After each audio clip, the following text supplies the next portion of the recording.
legislation, the only matter on the order paper today during the morning session. And this particular motion is on the consideration of the public finance management regulations, and these are public investments management regulations of the year 2022. In the motion, the chairperson, Committee on Delegated Legislation, is seeking to have the House adopt the report of the Committee on Delegated Legislation, and this is on its consideration of the Public Finance Management Regulations of 2022. And the report on these particular regulations was laid on the table of the House on Wednesday, November 30th. The year is 2022. And this is also pursuant to the provisions of Sections 24, subsection 4 of the Public Finance Management Act of 2012, approves the Public Finance Management Investment Management Regulations of 2022. The business of the National Assembly is just about to commence any moment from now. The Mace, as well as the Deputy Speaker of the National Assembly, Honorable Gladys Boss, are in the chamber this morning. Let's now hand you over for the live broadcast of the National Assembly this morning. Enjoy your viewing.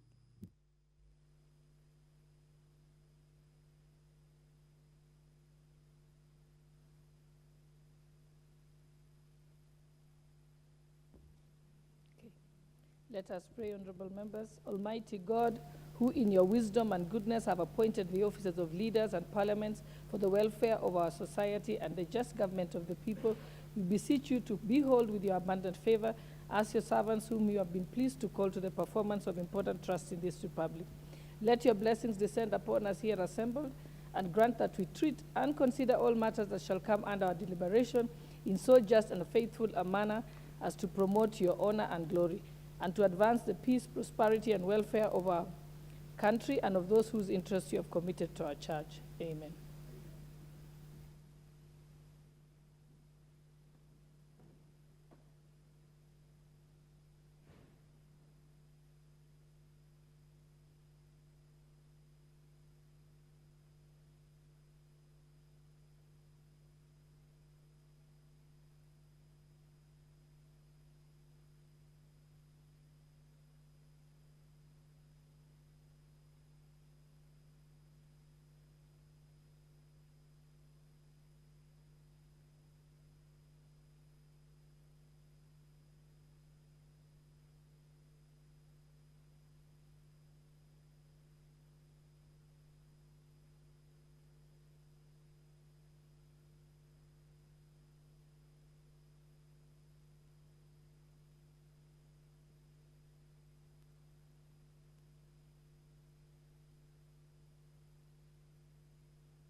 Order number 1, administration of oath. Order number 2, communication from the chair.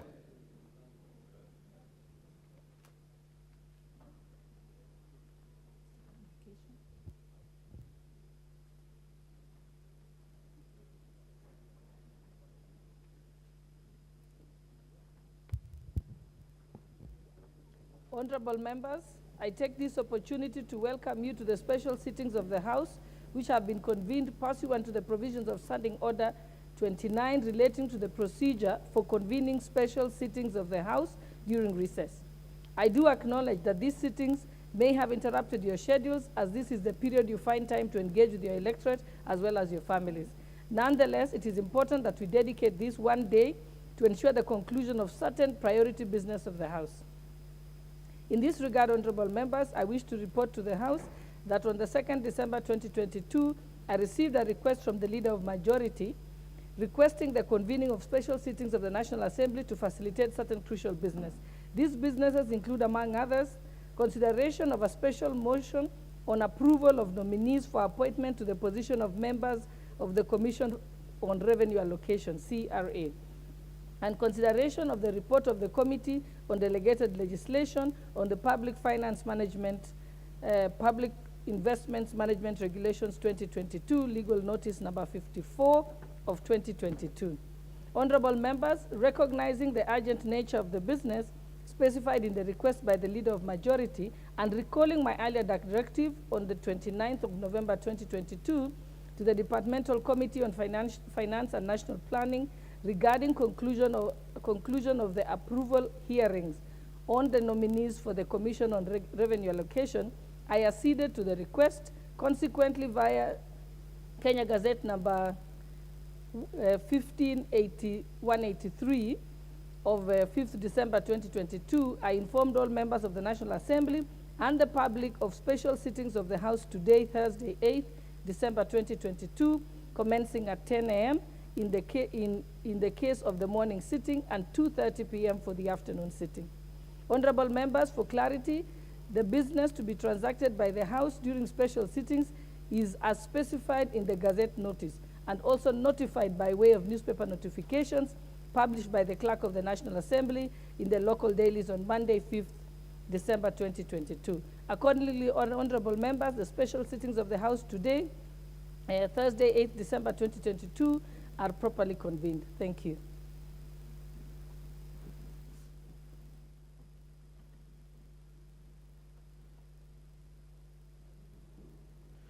Order number 3, messages. Order number 4, petitions. Order number 5, papers.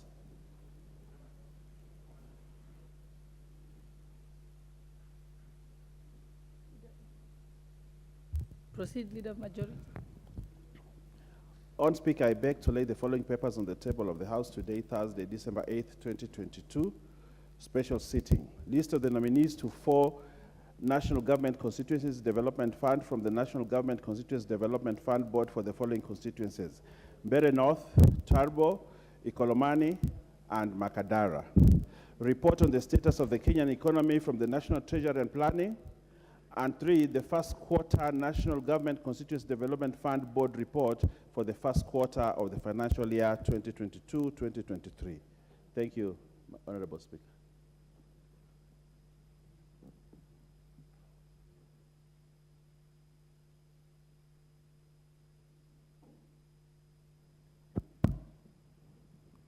Honorable Speaker, I beg to lay the following paper on the table of the House today, Thursday, the 8th of December 2022. Report of the Departmental Committee on Finance and National Planning on the consideration of nominees for appointment as members of the Commission of Revenue Allocation. Thank you, Madam Speaker.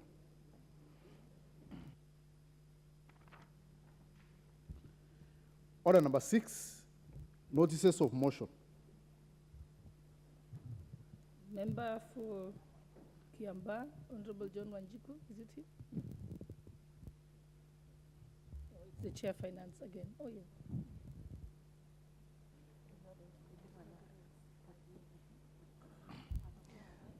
Honorable Speaker, I'd like to give a notice of motion.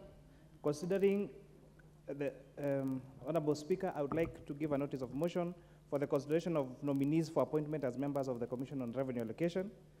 Honorable Speaker, I beg to give notice of the following motion, that taking into consideration the findings of the Departmental Committee on Finance and National Planning on its report of vetting of nominees for appointment as members of the Commission on Revenue Allocation, laid on the table of the House this morning, the Thursday of 8th, this morning, Thursday the 8th of December 2022, and pass on to the provisions of Article 215 and 250 of the Constitution and Section 8 of the Public Appointments Parliamentary Approval Act of 2011. The House approves the appointment of the following persons as members of Commission on Revenue Allocation. 1, Mr. Benedict Mwasia Mutiso. 2, Mr. Wilfred Koitamet Olekina Njoshoi. 3, Mr. Jonas Mr. Vincent Kuko. 4, Dr. Isabel Nyambura Weyaki. 5, Ms. Hadija Nganyi Juma. 6, Dr. George Jalango Midiwo. And lastly, Honorable Speaker, the Honorable Fatma Gedi Ali, CBS. I thank you, Madam Speaker.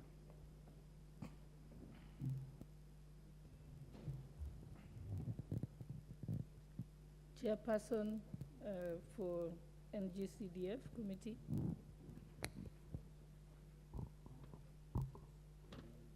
Honorable Speaker, I beg to give notice of the following motion, that pursuant to the provisions of Section 43(4) of the National Government Constituency Development Fund Act 2015 and paragraphs 5(2) and 10 of the National Government Constituency Development Fund Regulations 2016, this House approves the list of nominees for appointment to the following 4 constituency committees of the National Government Constituency Development Fund, laid on the table of the House on Thursday, December 8, 2022.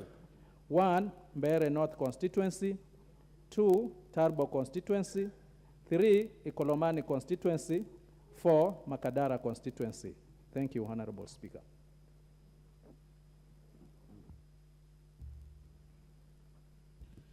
Order number 7, questions and statements. Honorable John Wanjiku, member for Kiambaa. Thank you, Madam Speaker. Madam Speaker, I raise pursuant to Standing Order 259D 2A with profound sorrow to report the ultimately passing on of the former Member of Parliament for Kiambaa constituency, Honorable Stanley Munga Githuguri, on Wednesday, 30th November 2022, while undergoing treatment at hospital in Nairobi. Madam Speaker, the late Honorable Stanley Munga Githunguri was born on February 17, 1945 in Kamwaga, Rukwa District, Tanzania. He attended Gasharage Primary School from 1954 to 1957 and Karura Intermediate School from 1958 to 1961. He therefore joined St. Mary Mission High School in Alaska in the United States. The Honorable Githunguri studied political science and economics at the Yampa Valley College in Steamboat, Colorado, and the Emporia State College in Emporia, Kansas, where he graduated with a Bachelor of Arts in Economics and Political Science in 1967. Madam Speaker, the Honorable Githunguri began his career as an administrative officer in the Office of the President in the then Eastern Province in mid-1967. He was later posted as Divisional Officer in Meru, Chuka, Isiolo, Coast, and later in Tana River. The Honorable Githunguri joined the National Bank of Kenya in 1969, where he rose through the ranks of executive chairman of the bank. He later went into private business and was a skilled entrepreneur with an eye for diverse business opportunities. His most notable business is the Radiant Towers located in Nairobi Central Business District. The Honorable Githunguri joined politics in 1997, where he vied for the Kiambaa parliamentary seat, but lost. In 2007, the Honorable Githunguri vied again and was elected to represent Kiambaa constituency, where he served his term diligently. Most notably, through the Constituency Development Fund in 2013, the Honorable Githunguri retired from politics after he unsuccessfully vied for the senatorial seat in Kiambu County. The late Honorable Githunguri was an astute civil servant, a respected family man, and an admirable politician, a successful businessman, and a mentor to many. He is survived by his 6 children and 10 grandchildren. Madam Speaker, on my own behalf and on behalf of my family and the people of Kiambaa constituency, I wish to take this opportunity to condole with the family of the late Honorable Stanley Githunguri, the people of Kiambu County at large, all his relatives and friends, and his people, and the people of Kenya at this difficult time. Madam Speaker, with your indulgence, may I request that we all stand to observe a minute of silence in honor of our departed colleague. May his soul rest in eternal peace. Thank you, Madam Speaker.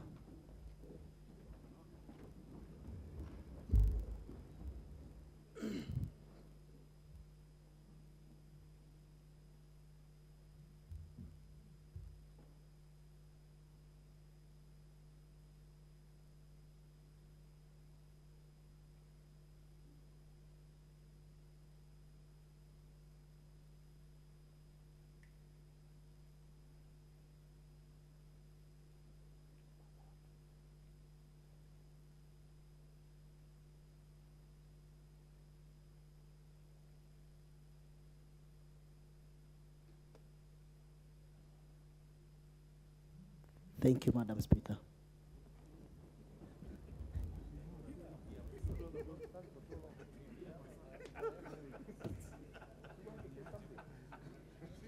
Honorable members, I will allow for comments for half an hour. Maybe if every member can speak for 3 minutes each, we shall be able to proceed. But I see there is an intervention by the leader of minority, Honorable Wandanyi. Madam Speaker, let me join the member for Kiamba and indeed the people of Kiambu County and Kenya at large in expressing my very, very deep sympathies and condolences to the family of Honorable Stanley Munga Githunguri. Indeed, just like we've heard, the Honorable Githunguri belonged to that generation of post-independence Kenya, of nationalists who took it upon themselves to nurture our then nascent civil service and contributed immensely to the civil service as we know it today. He was also an astute business person, going by the record he has left behind. One of those entrepreneurs that any upcoming business person or entrepreneur would want to emulate, Mr. Speaker. Going by the stories we hear, how he battled the then one-party state or system to survive in business, Madam Speaker, is a testament to the fact that he was resilient. But more importantly, as I conclude, Madam Speaker, is that Honorable Githunguri was a Democrat. He was a Democrat and he contributed immensely in the fight for the second liberation. As many of us know, Madam Speaker, Honorable Githunguri was very close and he worked very closely with the leadership of the then second liberation movement, especially the Forum for the Restoration of Democracy. And he, in fact, many a time he even housed the pro-reform movement and its leaders in his premises, Madam Speaker. And therefore, as we send him off, Madam Speaker, it's a challenge to all of us that we need to look back and say, what can we do in the furtherance of the ideals, the very progressive ideals that Honorable Githunguri cherished while he was alive. And more importantly, as I conclude, Madam Speaker, is what can we do to enhance our national unity that Honorable Githunguri was so passionate about during his time on earth. Madam Speaker, with those very many remarks, I say pole qua familia, and may the Almighty God rest his soul in eternal peace. Thank you. Honorable Member for Saku, Honorable Didi Raso. Thank you very much, Honorable Speaker. Honorable Speaker, I join the rest of Kenyans to convey our deep condolences to the people of Kiamba. Honorable Stanley Githunguri is among the forefront entrepreneurs in Kenya. People who did business, people also who did legitimate business, but also he never remained in business. He became the frontier of leadership in Kenya, where you can do legitimate business, but also become a politician. I think as the member of Kiamba, he attempted to do many things, particularly in terms of empowering both the business and the young people. Today is a reflection of what a lot of us who are living in the second or the third generation should be doing. How do you pay back to your people? With those few remarks, I want to say, may the Almighty God rest his soul in the eternal peace. Thank you, Honorable Speaker. Honorable Member for Tharaka Nithi, Sir George Murugara. Thank you. Thank you very much, Madam Speaker. I'm the member for Tharaka in Tharaka Nithi County. But allow me, Madam Speaker, to join the Honorable John Kawanjiko and the great people of Kiambaa in mourning the passing off of an icon from that particular constituency. Stanley Munga Githunguri was well known in almost all circles. As an administrator, he worked in Chuka, Tharaka Nithi County, and folklore has it that he was quite astute. When they tried to make him change curtains in respect of his house so that he would actually have the house used by the president, when they were not funding it, he actually refused. And as a punishment, form of punishment, the PC then, Mathenge, posted him to Mombasa. It was a blessing in disguise because we are told he actually started his business acumen from there. And from there, he resigned and became a businessman with great connections to our first founding president of the country, Mzee Jomo Kenyatta. And eventually, from National Bank, he was able to put up the Lillian Towers. Stanley Munga Githunguri will be remembered as being one of the greatest businessmen the country has produced. We who are alive today should actually emulate Munga Githunguri so that we are able to make both our lives, the lives of our fellow Kenyans, and everybody else better than we are. May the soul of Stanley Munga Githunguri rest in everlasting peace. The Honorable Richard Yegon, Bomet, member for Bomet East. Thank you very much, Madam Speaker. I would also like, as my colleagues joined the nation in condoling the greater people of Kiambaa for the loss of their former member of parliament, Honorable Stanley Githunguri. These are condolence messages I'm conveying from my people from Bomet. And I would like to say Stanley Githunguri is a member of parliament or an individual who has contributed immensely in this country, going by the kind of business he has done in the entire country, especially Nairobi and the Kiambu County. I would like to pass my sincere condolence to Kenya at large for losing this individual, great individual, and may the soul of Stanley Githunguri rest in eternal peace. Thank you. The Honorable John Kiragu, member for the Muru constituency. Madam Speaker, I take this opportunity to send condolences to the people of Kiambaa and particularly to the family of the late Stanley Githunguri, a person I came to know in the year 2007 when I started doing politics. Madam Speaker, Githunguri did not know the boundaries between Kiambaa and Limuru. He had a lot of interest in Limuru. He had a lot of friends in Limuru. He has done a lot of things to support the people of Limuru. And as I stand here, I remember somebody who had a very good heart for this nation, a person who believed in this nation. He invested a lot in every part of this country. And as we remember him, we will remember a person who demonstrated confidence in the future of this country. So, Madam Speaker, I have my condolences to the family, and as they lay him to rest today, we are with them in spirit. May God rest his soul in peace. The Honorable Member for Gatundu South.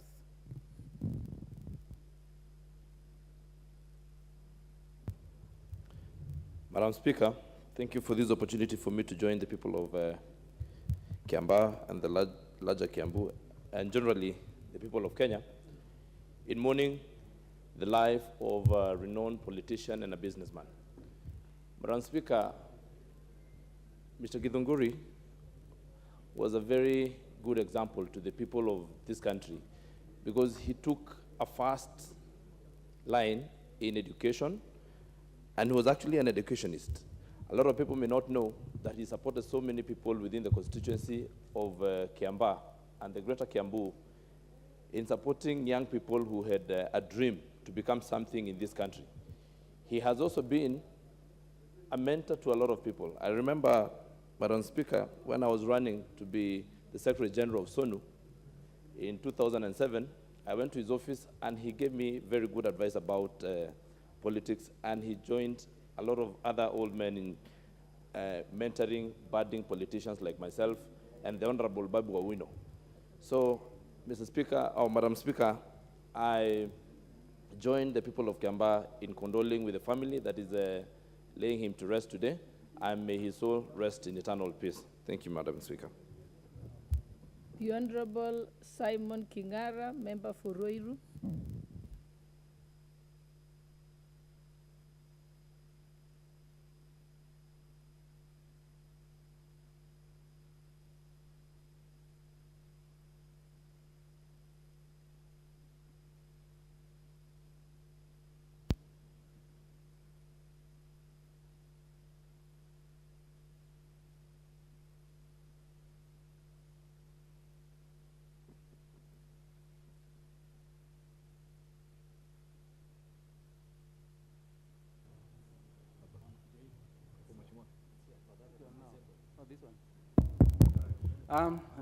Thank you, Madam Speaker.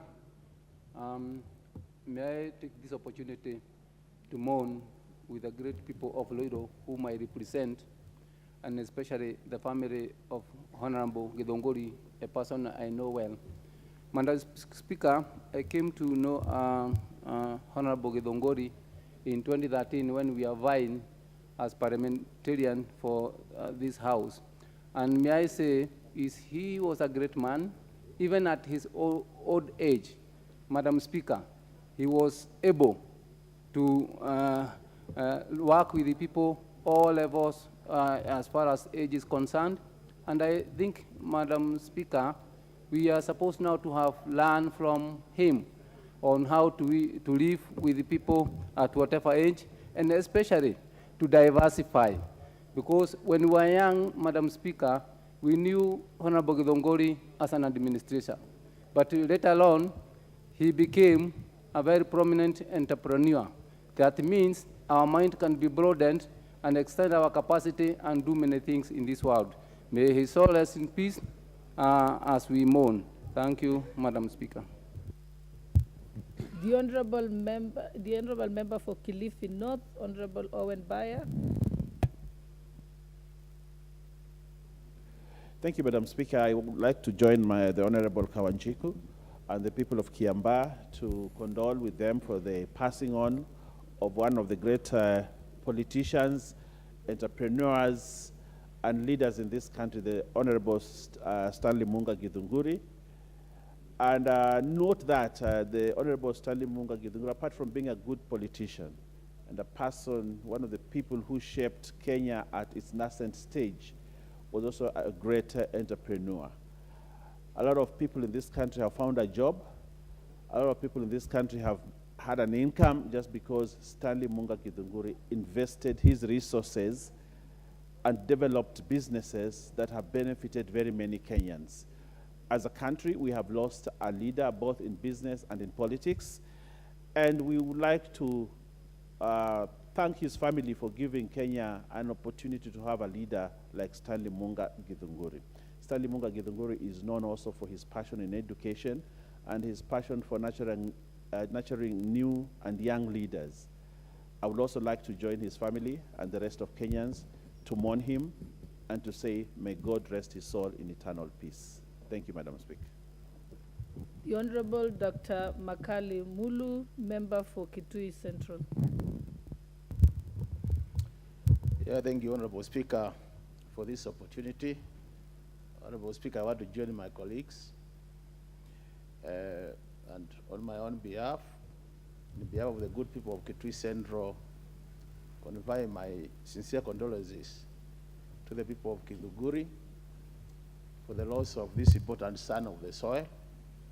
Honorable Speaker, the late Honorable Githuguri has left a very rich legacy in the business arena and also in the political arena. But he will be more remembered in the business arena, Honorable Speaker. And I must really thank the people of Githunguri for giving us, people of Kiambaa, sorry, Honorable Speaker, the people of Kiambaa for giving us this important son.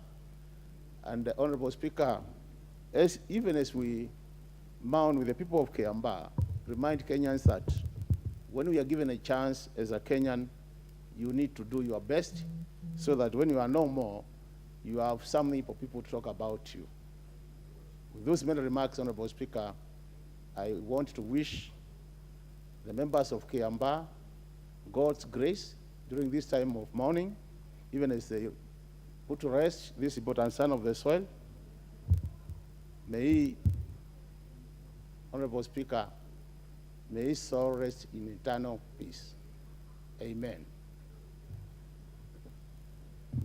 The Honorable Dr. Robert Pukose, member for Endebess. Thank you, Madam Speaker. Madam Speaker, on behalf of the great people of Endebess, myself and my family, I want to join Honorable Kawanjiko to send condolences to the people of Kiambaa following the death of the Honorable Stanley Munga Kidunguri. Honorable Speaker, when I go to the university in 1990, the landmark along the university way is the Lillian Towers. And I think it's one of those landmarks that will remain for a long time in Nairobi. And that is something that we will always remember Stanley Munga Kidunguri for having been a pioneer in the hotel industry and set up a hotel that has stood the test of time.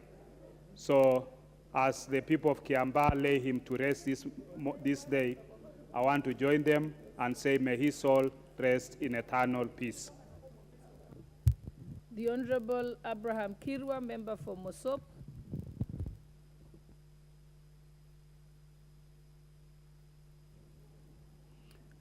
Thank you, Madam Speaker. Allow me also to join the members and people of Kiambaa as we pass condolences on behalf of the people of Mosop as well for the passing of Mr. Stanley Kidunguri. This is a man who really rose from humble backgrounds to become something very big in this country. This is a gentleman who was born out of this country in Tanzania and later on came back to Kenya, who lost his own father at the age of 13, and the mother really struggled to raise him up. He was raised by a single mother who really gave the best to this young man and became somebody. He later on went out of the country where he was in the US and later came back to serve this country. This gentleman, Mr. Stanley Kidunguri, is somebody that we ought to really appreciate what he did. In honor of his own mother, he named Lillian Towers after the mother because of what the mother did. So today, I want to join the people of Kiambaa to actually pass my condolences to the family and wish them well, even at this moment as we send him off, and pray that God in his own time will be able to sustain and keep the family. Thank you, Madam Speaker. The Honorable Mwarwa Kitanyama, member for Kuria East. Asante sana Mheshimiwa Spika kwa nafasi hii. Mheshimiwa Spika, naomba nichukue nafasi hii kutoa rambirambi zangu kwa mwenda zake, familia yake, na vile vile pia kwa watoto wake ambao siku nyingi watu wengi hawawatambui kwamba kwa sababu ya wazazi wao kutekeleza majukumu ya kitaifa, wanakuwa kwamba na wao wamebaki bila huduma hiyo ambaye labda kwa kawaida watoto wengine wangeipata. Nitoe rambirambi Mheshimiwa Spika vile vile kwa wananchi wa Jamhuri ya Muungano ya Tanzania, kwa sababu imebainika hapa kwamba Mheshimiwa Stanley Githunguri alizaliwa pale Tanzania na baadaye akarudi nyumbani kuweza kuyafanya makuu ambaye tumeyasikia hapa. Kwa hivyo Mheshimiwa Spika, ningependa kusema pole kwa familia, niseme pole kwa watu wa Kiambaa, niseme pole kwa Wakenya wote kwa ujumla, na kwa niaba ya wananchi wa Kuria niseme pole kwa wananchi wa Jamhuri ya Tanzania, majirani zangu, kwa sababu na wao pia wameshiriki katika msiba huu. Pole sana Mheshimiwa Spika, na wacha Mungu akaweze kutusaidia sisi wote, kwa sababu uongozi unaambatana na kujitolea. Amejitolea huyu bwana, ametutangulia, acha Mungu akaweze kuitwa Mungu. Asante sana Mheshimiwa Spika. The Honorable Andrew Akuome, member for Karachuonyo.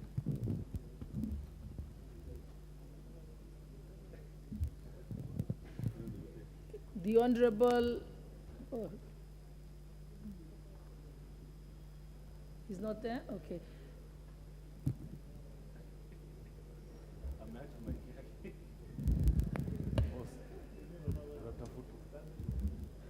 Thank you, Madam Speaker. Sorry, I've been toasted here and there to get the microphone, but at last I've got it. On behalf of Karachuonyo people, and on my own behalf, Madam Speaker, I wish to register our condolences to the people of Kiambaa and also to the family of the late. I first knew of the name of Mr. Githunguri when Lillian Towers was coming up. It was a landmark. It is something for which I'm sure Kenya is going to remember him for a long time. My condolences to the late.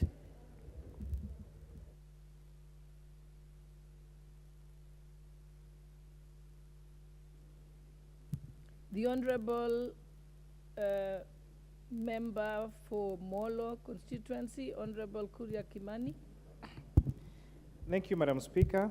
I would like to take this opportunity to condole with the Honorable Kawanjiko and the great people of Kiambaa on the loss of this great gentleman of the Republic of Kenya. Madam Speaker, I was doing my research on the Hansard, and the last contribution that the Honorable Stanley Githunguri made at the floor of this House, I think it was around this time of December, was first of all to remind all the public service vehicles, drivers, to be very careful on the roads during these festive seasons, because he noted there had been a number of accidents, too many accidents that had happened around that time. And Mr. Speaker, he looked forward to elections that will come the following year, because he was running for the senator for Kiambu. He ran, but unfortunately he didn't make it to win, Madam Speaker. But looking at the contribution that he made in this House, we find someone who was very hardworking, who was very always on time at this floor, and took time to articulate issues of the people of Kiambaa and of the people of the Republic of Kenya, Madam Speaker. I note that he rose through the ranks of his education by the help of one American priest when he lost his father at the age of 13 and consequently being brought up by a single mom.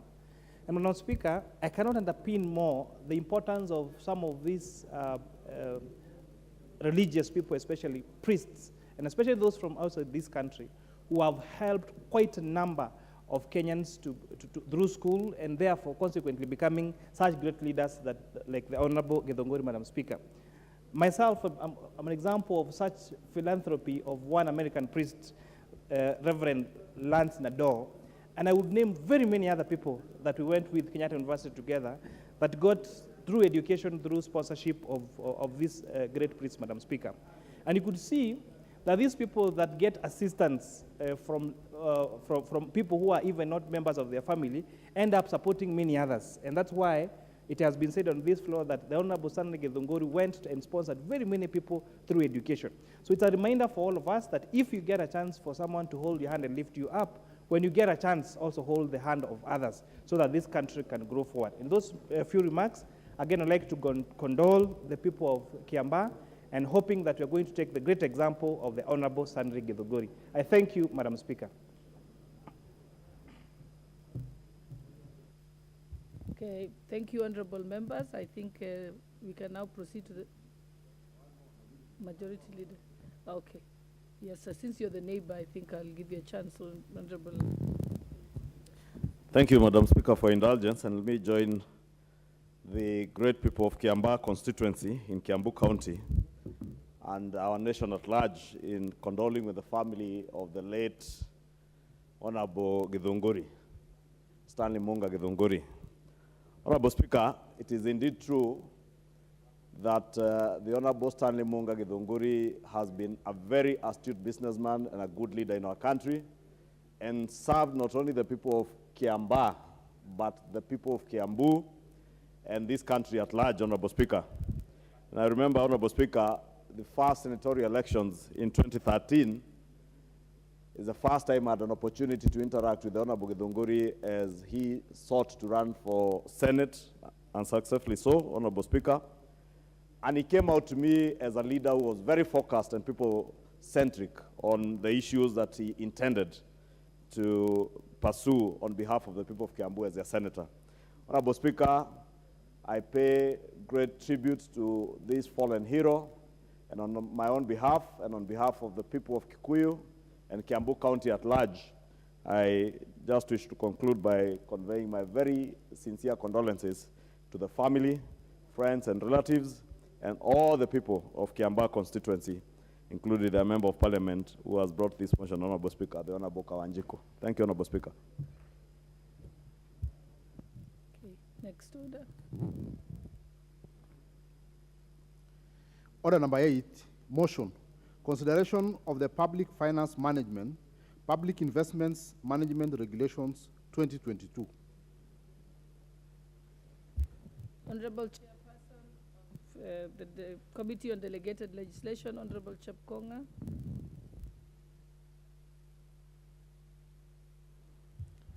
Thank you, Honorable Speaker. Honorable Speaker, I wish to move that this House adopts the report of the Committee on Delegated Legislation on its consideration of the Public Finance Management, Public Investment Management Regulations 2022, laid on the table of the House on Wednesday, November 30th, 2022, and pursuant to the provisions of Section 24, subsection 4 of the Public Finance Management Act of 2012, approves the Public Finance Management Public Investment Management Regulations 2022, published as legal notice number 54 of 2022. Madam Speaker, I beg to move also that this House adopts the report of the Committee on Delegated Legislation on its consideration of the Public Finance Management Public Investment Regulation 2022, legal notice number 54 of 2022, laid on the table of the House on Wednesday, November 30th, 2022, and pursuant to the provisions of Section 24, subsection 4 of the Public Finance Management Act 2022, approves the Public Finance Regulations legal notice number 54 of 2022 as published as legal notice number 54 of 2022. Madam Speaker, the committee has already tabled its report, which it tabled on the 5th of December, and the report is available at the table office, Madam Speaker. These regulations were first tabled in this House in May 2022 before the House proceeded, before the House was declared sine die for the general election of 2022. So these regulations have been pending in the House, and these regulations were considered by the committee sitting last week. The importance of these regulations, Madam Speaker, is to provide a standard approach in project cycle management to facilitate the national and county governments and their entities in the project identification and planning, pre-feasibility and feasibility selection and budgeting, implementation, monitoring, evaluation and reporting, closure, sustainability, and impact assessment of viable projects that meet development needs. Madam Speaker, the regulations are intended to establish and maintain public investment and management information system to inform decision-making in all public institutions with regard to investments in those particular areas, Madam Speaker. It also seeks to clarify the roles and responsibilities of various institutions in the public investment management process. It also will include, Madam Speaker, all those who will be using public monies that are drawn from the consolidated fund, including the NGCDF, the NGAAF, NGAF, and any other that is expended by the members of parliament. This will also ensure that it enhances transparency, accountability, prudency in the use of public resources and public participation as required by the Constitution. The committee was notified that the promulgation of these regulations will occasion very minimal expenditure to operationalize these regulations, and which can be accommodated within the current ceilings in the sector of the Ministry of National Treasury and Economic Planning. So it will not cause any additional cost in terms of its implementation. Madam Speaker, the committee was notified that over the recent past, the government has been increasing public investment at both levels of governments. Specifically, in the last 5 financial years, the government cumulatively allocated over 4.2 trillion in development budget to finance public investments projects across the country. The public investment regulations, Madam Speaker, will provide a comprehensive approach to project identification, planning, appraisal, selection, budgeting, implementation, monitoring and evaluation, reporting, and project closure. Madam Speaker, the committee considered these regulations as provided for in the Statute Instruments Act, and in particular, Section 2 thereof. And we were satisfied, Madam Speaker, that these regulations meet the threshold that is provided under the Public Finance Management Act and also the Constitution.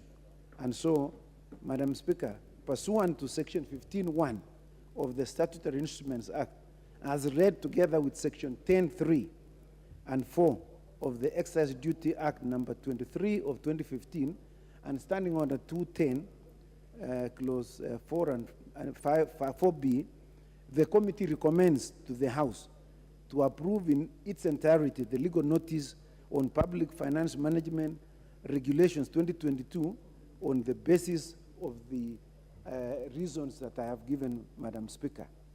On behalf of the members of the Select Committee, Madam Speaker, we would like to seek the concurrence of the House and its approval of these regulations as contained, as expounded in the committee paper that was already been laid on the table of this House. So, Madam Speaker, I therefore move. I would like to request the Honorable Komingoe, a member of the committee, to second.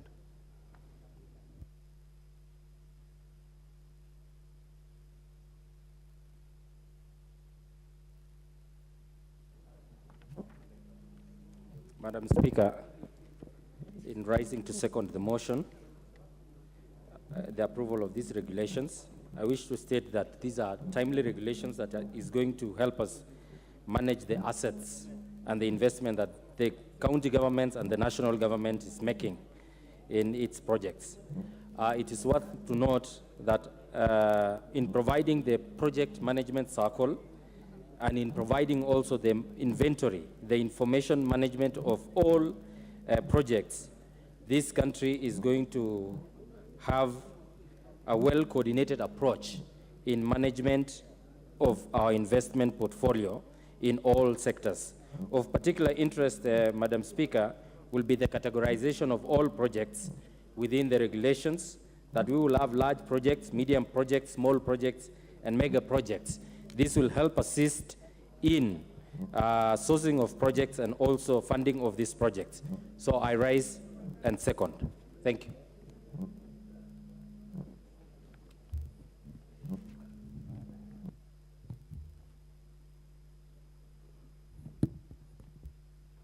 Honorable members, I propose the question, which is that this House adopts the report of the Committee on Delegated Legislation on its consideration of the Public Finance Management, Public Investments Management Regulations 2022, laid on the table of this House on Wednesday, November 30th, 2022, and pursuant to the provisions of sections 24(4) of the Public Finance Management Act 2012, approves the Public Finance Management, Public Investments Management Regulations 2022 as published in the legal notice number 54 of 2022.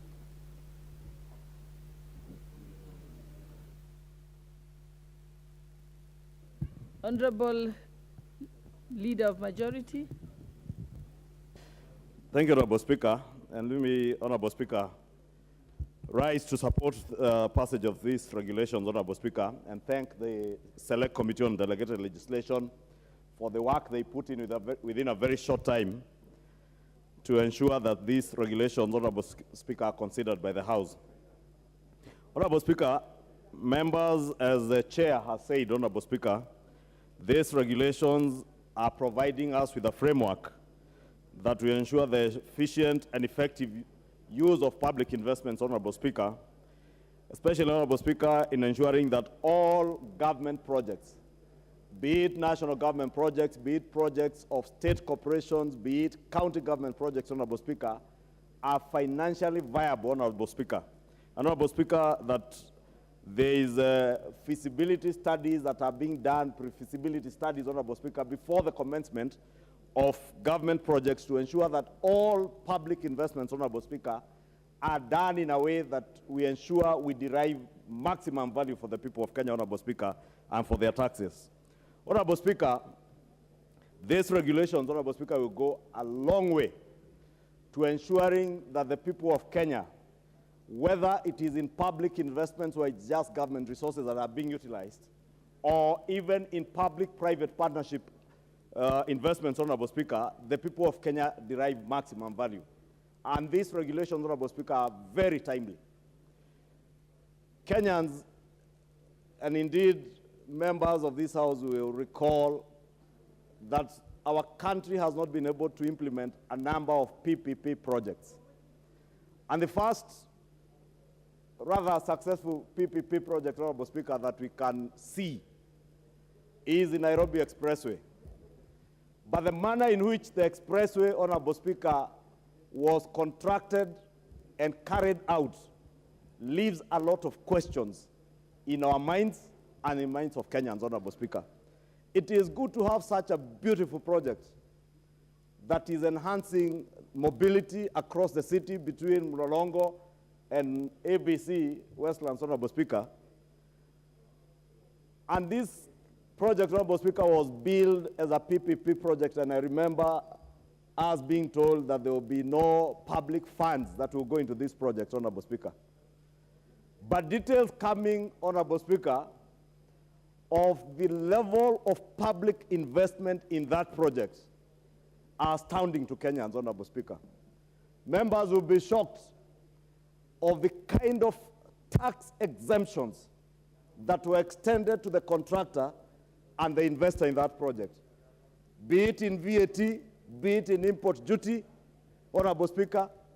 You'll be shocked, Honorable Speaker, that such an investment, Honorable Speaker, Kenyans are still not able to tell how much is a contractor collecting on a daily basis. Honorable Speaker, all these members will tell you that to use that expressway, you can only pay in cash. You can't even use M-Pesa, because somebody doesn't want to be accountable to the people of Kenya. Somebody doesn't want the people of Kenya to know how many people are using this facility, how much money are they collecting. Honorable Speaker, the Hustler Fund that was launched just the other day, people are able to access the Hustler Fund by registering. And Honorable Speaker, the last time I checked, the day before yesterday, this Hustler Fund had over 12 million Kenyans who had registered. and you can track even transactions per second. In this day and age, Honorable Speaker, for an investor to tell us that they cannot allow us to track how many vehicles, not transactions per second, how many vehicles are using that superhighway or that expressway, Honorable Speaker, leaves a lot to be desired. And therefore imperative, Honorable Speaker, that we pass these regulations to ensure that even in public-private partnership agreements like this one of the expressway, Honorable Speaker, there is actual transparency and accountability as to what is going on in terms of the public investment that is being made, Honorable Speaker. You remember, Honorable Speaker, and we have seen that throughout the negotiation of that expressway, Honorable Speaker, the lower deck of Mombasa Road, right from ABC to Mlolongo, Honorable Speaker, in all the negotiations for that contract, it is minuted that the contractor was to do the upper deck and restore the lower deck to either an equal or better standard than the upper deck. But shockingly, Honorable Speaker, because of the absence of such regulations, at the last minute of signing of the contract, that particular clause was dropped. And you'll be shocked, Honorable Speaker, that a week after the elections, somebody was pushing the Kenha management to award another contract of 9 billion shillings to do the lower deck, Honorable Speaker, giving it to the same contractor without following any procurement process, Honorable Speaker. Therefore, Honorable Speaker, these regulations are indeed very timely, because it is the absence of such regulations that have made public officers capture the state and ensure people are only implementing projects that are not viable to the country, but are viable for their own personal interest, Honorable Speaker. And therefore, I want to urge this House, Honorable Speaker, to support the passage of these regulations, because they will now create a very clear framework that will ensure that you indeed consider even the feasibility of a project before implementation, Honorable Speaker. And I want to challenge, Honorable Speaker, the chair of the Transport Committee, I don't know if he's in the House, Honorable G.K. Kariuki, and the members of the Transport Committee, and even the Finance Committee, in so much as even this expressway project has been completed, Honorable Speaker, we must get to the bottom of it, Honorable Speaker. We must know, why is it that we cannot pay by M-Pesa? Why is it that we can't have an efficient and accountable system where we are able to know how much money is this contractor paying? The Finance Committee needs to check the tax exemptions that were extended to our contractor, whether they were in line with our Constitution and with our laws. They must also check, Honorable Speaker, whether the money you are paying, the contractor is paying due taxes on that money. Because, and I see the finance chair is behind me, Honorable Speaker, there are things that they must look into, check whether VAT and other taxes are being paid on the money Kenyans are paying for use of that road, Honorable Speaker. With those very many remarks, Honorable Speaker, may I beg that we join the chair of the Delegated Legislation Committee to pass these very important regulations for the sake of our country and the sake of public investment, Honorable Speaker, and ensuring that we safeguard what we are sent here to safeguard, the taxes and the resources of the people of Kenya. With that, I beg to support. Thank you. The Honorable Charles Onchoke, member for Bonchari.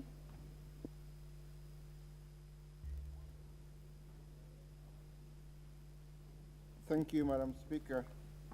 And I rise to support these regulations.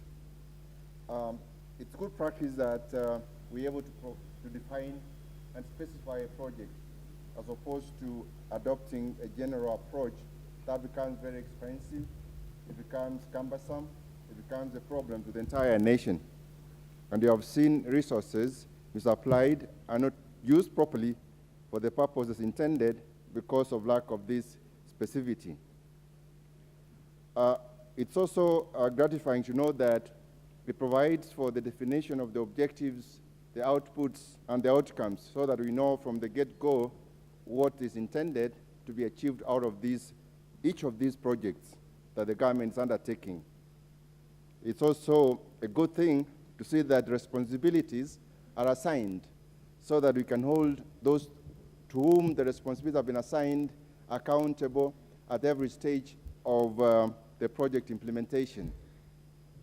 Madam Speaker, we want from the word go to know how much money has been appropriated for the project, so that what we are witnessing in the past, in the absence of regulations, is that a lot of projects are started and somewhere along the way they are abandoned because of lack of adequate budget.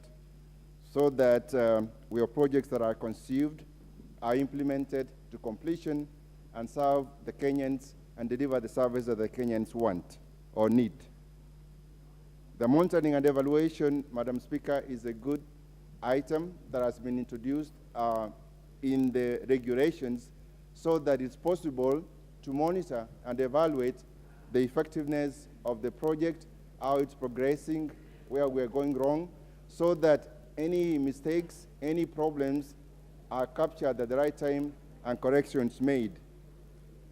Equally, Madam Speaker, it will be important that in undertaking projects, that those who have the responsibility, particularly in drawing contracts, that they do them faithfully.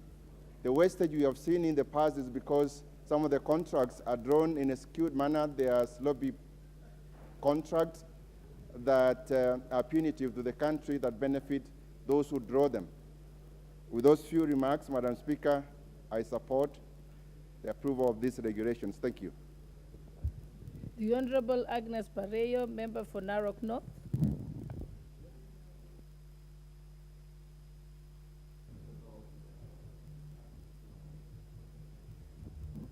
Thank you, Madam Speaker, for giving me this opportunity to add my voice to the motion that is on. And I stand to support, because when we put regulation in place, we will be able to monitor, and we can use regulations as a monitoring tool to know where we want to go and where we are. And we can as well monitor the resources that have been used to these projects. So I stand to support. Thank you.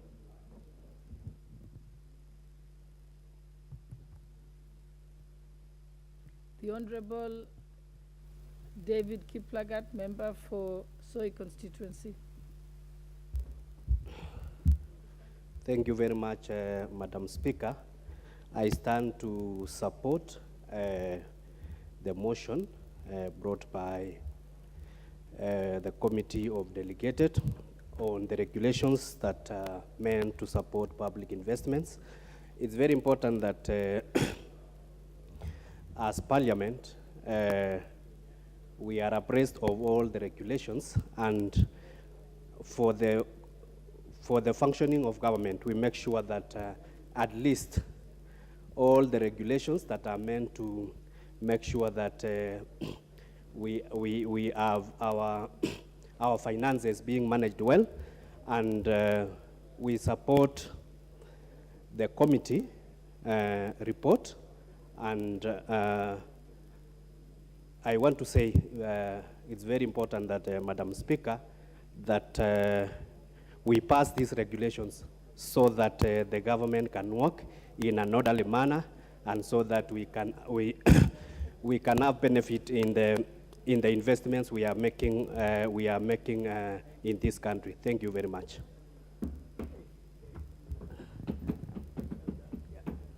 The Honorable Member for Baringo County, Honorable Florence Chematia.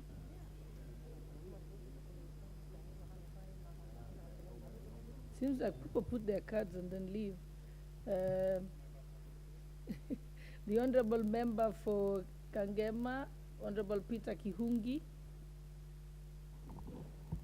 Okay, thank you, Madam Speaker. I start to support the committee report on the regulations to manage PPPs. Madam Speaker, as the leader majority has put it, whenever an investor comes in the country and he does his investment and there are no regulations that guides, like say you have in SGR, in expressway. Madam Speaker, without regulations, even the contractors who have been working mostly as subcontractors in those contracts.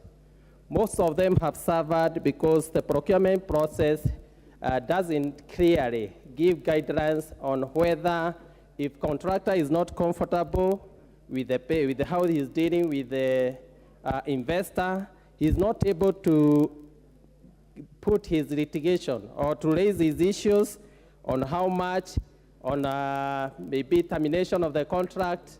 Therefore, Madam Speaker, I wish the regulations are very critical and very important, and also on the management of the investment. As the majority has put it, we can't understand, they were given good tax exemptions. The government did put a lot of money because the investor came with money, but it was then our government and our taxes that were used maybe to acquire land. If you look at the Nairobi Expressway, it was done inside the town. There was a lot of money on relocations of power, relocations of pipelines, relocations of a lot of facilities, which costed billions of our taxpayers' money. But now, you find the investor, you can't account for all the investment the government has done on it. His work was to come and put up the expressway, but for us as a country, our taxpayers' money was used to acquire land. The acquisition of land, though, it was government land. There were people who were compensated. Water was relocated. The electric systems were relocated. Therefore, it costed billions of money. But whenever the investor now crosses that you don't have to know how he's using his money, he doesn't pay taxes. Whenever we are paying on that expressway, he doesn't pay taxes. Where will the government recover its money? Madam Speaker, we need regulations. Even if he has put his money, he has also to understand that we have put our money as a government, and also the government wants to see its finances being recovered. Therefore, Madam Speaker, I wish to support the regulations so that it can be clear on how the investors are working, and also on how the government money that are put on PPPs are being used and how it is being refunded or acquired back. Thank you, Madam Speaker.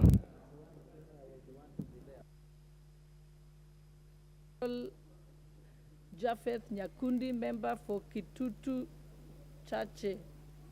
Is it? Okay, not there. The Honorable Lydia Mzigi, member for Taita Taveta. Thank you, Madam Speaker, for also giving me this opportunity to contribute. And from the onset, I want to begin by congratulating the committee for a work well done. And I want to support the regulations because it is through regulating is when we can have a good accountability. Therefore, I support the regulations so that we can be able to oversight well when we have the regulations in place. And thank you for this opportunity, Madam Speaker.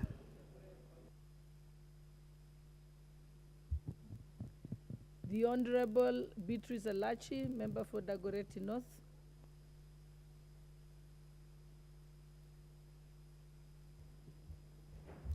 Thank you, Madam Speaker. Madam Speaker, I also rise to support this motion and to thank the chairman and the team. And indeed, just to speak on what our majority leader has just said, Madam Speaker, when you look at this country, where we've come from and why we are in debt, is because of many of the public investments that we did, and it became projects of individual people in government who decided to open up their own companies, do the business, and be the beneficiaries of many of the projects that we have seen. Madam Speaker, when I look at the expressway, as the majority leader said, there are many things that we need to question. Number one, when shall Kenyans be the owners of the road? And I know right now, definitely they are making even that if indeed the committees can really interrogate, we can be able to know this road by 4 years, 5 years, can be now a resource for government. And so that also government can make indeed some resources to repay back other debts that we have.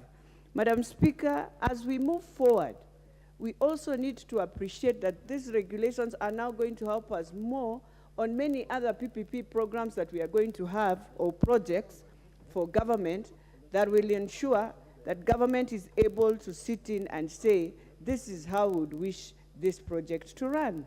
But more importantly, if indeed this project of Express was given exemption of tax, then indeed we must go back to them and they must pay government, so that government can also get revenue, Madam Speaker, to use and also to pay. We find ourselves in a situation where we have very many opportunities, Madam Speaker, but us ourselves as Kenyans are killing the same opportunities. And so I want to urge those in government that indeed if we have this and you want to do business, it is okay. But remember, it is also your country. Don't just do business to kill others and to remain alone. Then you make many others poor for you to benefit. It won't help you at all. So for us, Madam Speaker, in this House, and I'm hoping this august House, the 13th Parliament, can change and bring back the opportunities that Kenyans have lost, opportunities of Qatar going to Rwanda, opportunities of many other investors just getting disappointed with our country on how we run things, and these regulations must support that, and we should stop to being the bottlenecks of those who kill businesses in our country and kill jobs for our young people, and now start appreciating that it is for us to revive where Kenya had gotten lost. With those few remarks, Madam Speaker, I beg to support. The Honorable David Ocheng, member for Ugenya. Thank you so much, Madam Speaker. Madam Speaker, for the last 15, 20 years now, we have, as a country, spent enormous resources and competences trying to raise our level of our ease of doing business indices. We as a country have, in last parliament, for example, we passed the companies law, we did a new succession law, we've done new investment laws in this country, all geared towards attracting investments to the country, Madam Speaker. Madam Speaker, the paradox about this is that the investments that we are now making in the public sector has become the new golden bag. The investments being done in the public sector has become the new corruption fronts, Madam Speaker. Madam Speaker, at the advent of devolution, in 2013-14, we saw people who are white, not so white, signing agreements with county governments. If anyone was in Gishu will be told, this is a private investor doing this. I remember one in Homa Bay, there was one who came to Homa Bay to do houses for, I think, 2 billion shillings. There's one who came to Kisumu to do waste management. Another one in Busia too for waste management, Madam Speaker. Most of this ended up as corruption scandals because, Madam Speaker, there has not been a framework for ensuring that if we are going to give our resources, if you're going to say that we are giving our resources to public investments, there's a framework through which, first of all, the government concerned will process these ideas. For example, if you want to give, we're having an issue now in Siaya County with the Yala Swamp. If you're going to give a private sector Yala Swamp, how do you select the private investor? Is there a system where we have 2, 3 guys who want to come on board? There's this 50,000 acres that is very prime, and there's company A, company B, company C who want to invest. How do you choose which one is the best? How does the public participate in these processes? And do we then have, for example, a public repository information where, for example, we know that if you want investors in the area of aquaculture, these are the guys to go to. If you want investors in blue economy, these are the guys to go to. If you want investors in sugar, these are the guys to go to, Madam Speaker.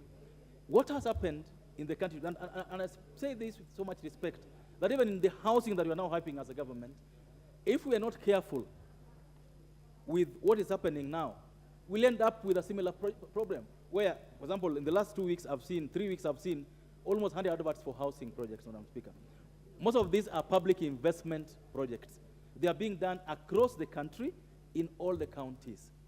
How I wish that when this is being done and these regulations are enforced, we can ensure that the people we are giving our resources, because, Madam Speaker, I've seen places where, for example, 1,000 acres of land is being given for housing, 50 acres of land in Komarok, 20 acres of land in Siaya and Homa Bay and whichever place.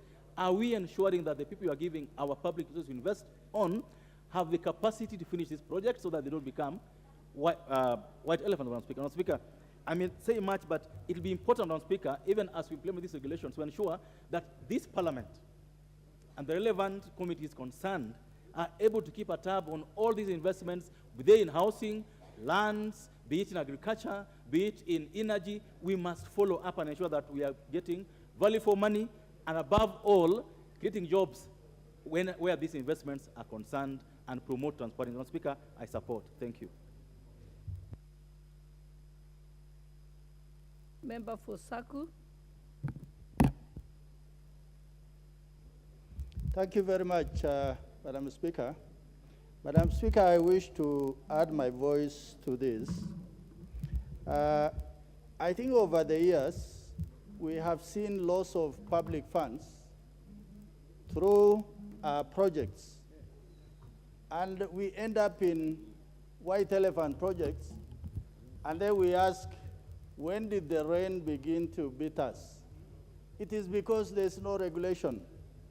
Individuals, whether they're executives or politicians like ourselves, they sit in a corner of a room and they cut deals. Those deals, and it's not about Kenyans and services that Kenyans must accrue by virtue of actualization of that particular project.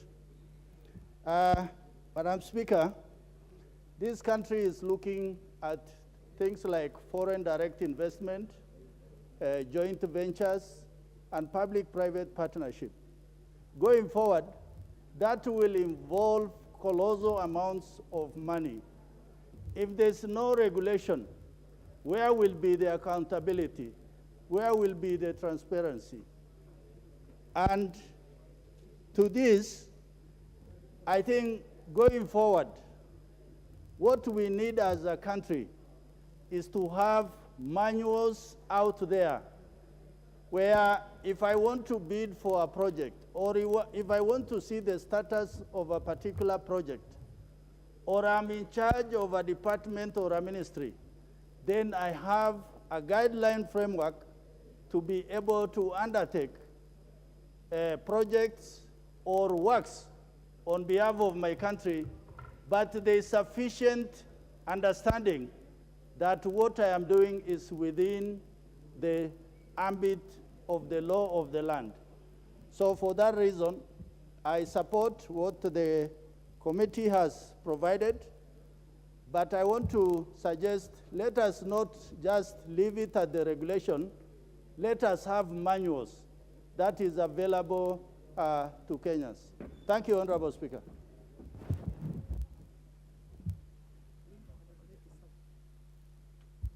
The Honorable Francis Sigei, member for Sotik.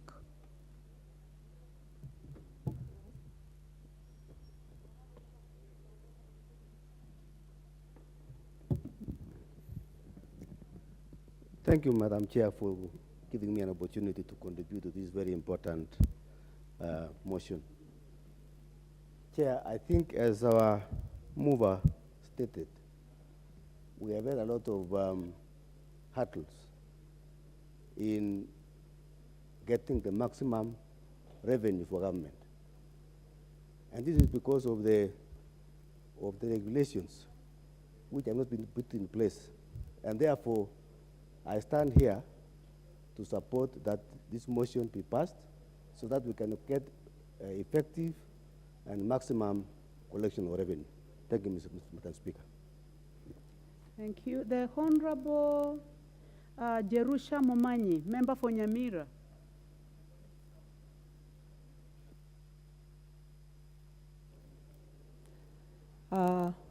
Thank you, Honorable Speaker, for giving me this opportunity so that I can also support this motion. Indeed, it is obvious, even in an house, if there are no rules, if there are no regulations, there is a lot of confusion.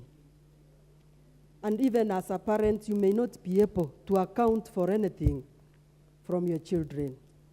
So as a country, it is our role, specifically us as members of parliament, to make sure that anything which we are going to oversight has got a regulation or a rule which is going to assist us to know where we are going to touch.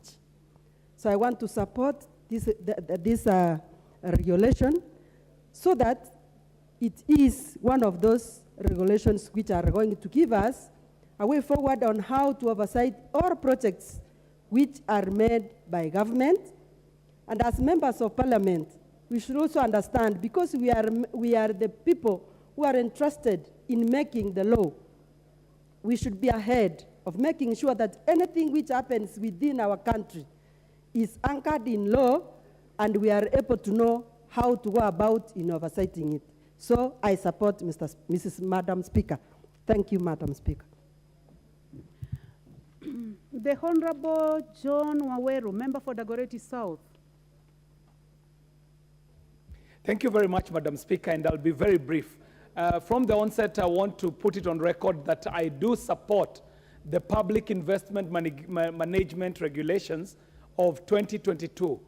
Madam Speaker, there needs a framework for how this country is going to go into the investments that are going to be funded either through public-private partnerships or joint ventures or any other investment that will be requiring us to go beyond what is provided for by the Exchequer. Madam Speaker, this becomes so critical, especially when we realize that in the last few years, we've had investments that have ended up becoming liabilities, Madam Speaker.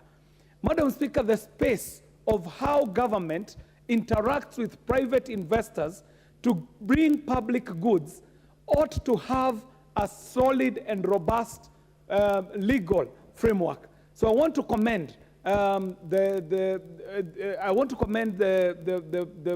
the proponents of these regulations, Madam Speaker, and in the same breath also commend the committee that has presided over the framing of these regulations, especially with the speed at which they have brought them here. Madam Speaker, while moving this motion, the leader of majority did allude to a project in the name of the expressway, Madam Speaker. Madam Speaker, this was a project that was intended to clear congestion in this city. The investment that went into it, some of the rep codes are telling us that on the expressway, we were building 1 kilometer of road for R1 billion shillings, Madam Speaker. Even in the strangest country, Madam Speaker, no one can be in support of such investment, Madam Speaker. The framework with which we shall be paying for this project, whether it shall be through the tolls or through the clauses that were changed in the last minute that require the country to pay straight from the Exchequer if the tolls do not meet the target of, that is expected for repayment, is an arrangement that cannot be allowed to be repeated, Madam Speaker. So, Madam Speaker, to my mind, the investment that went into the expressway was enough to decongest this city if it had been invested well in a mass transit system, in trams that could have been laid out across the city. But the situation we find ourselves in currently is that there is a beautiful upper deck that is serving a very select part of the population in this city. However, where the masses are traveling, which is the lower deck, is in an unmotorable condition, Madam Speaker.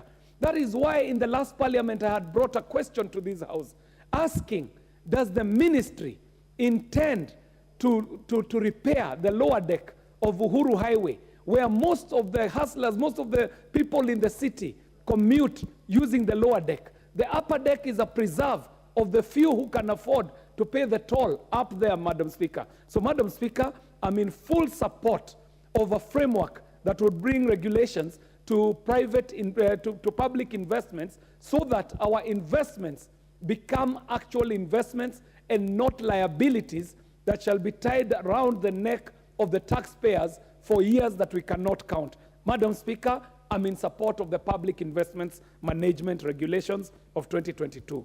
Thank you very much, Madam Speaker, for the opportunity. Thank you. The Honorable Makali Molu, member for Kitui Central.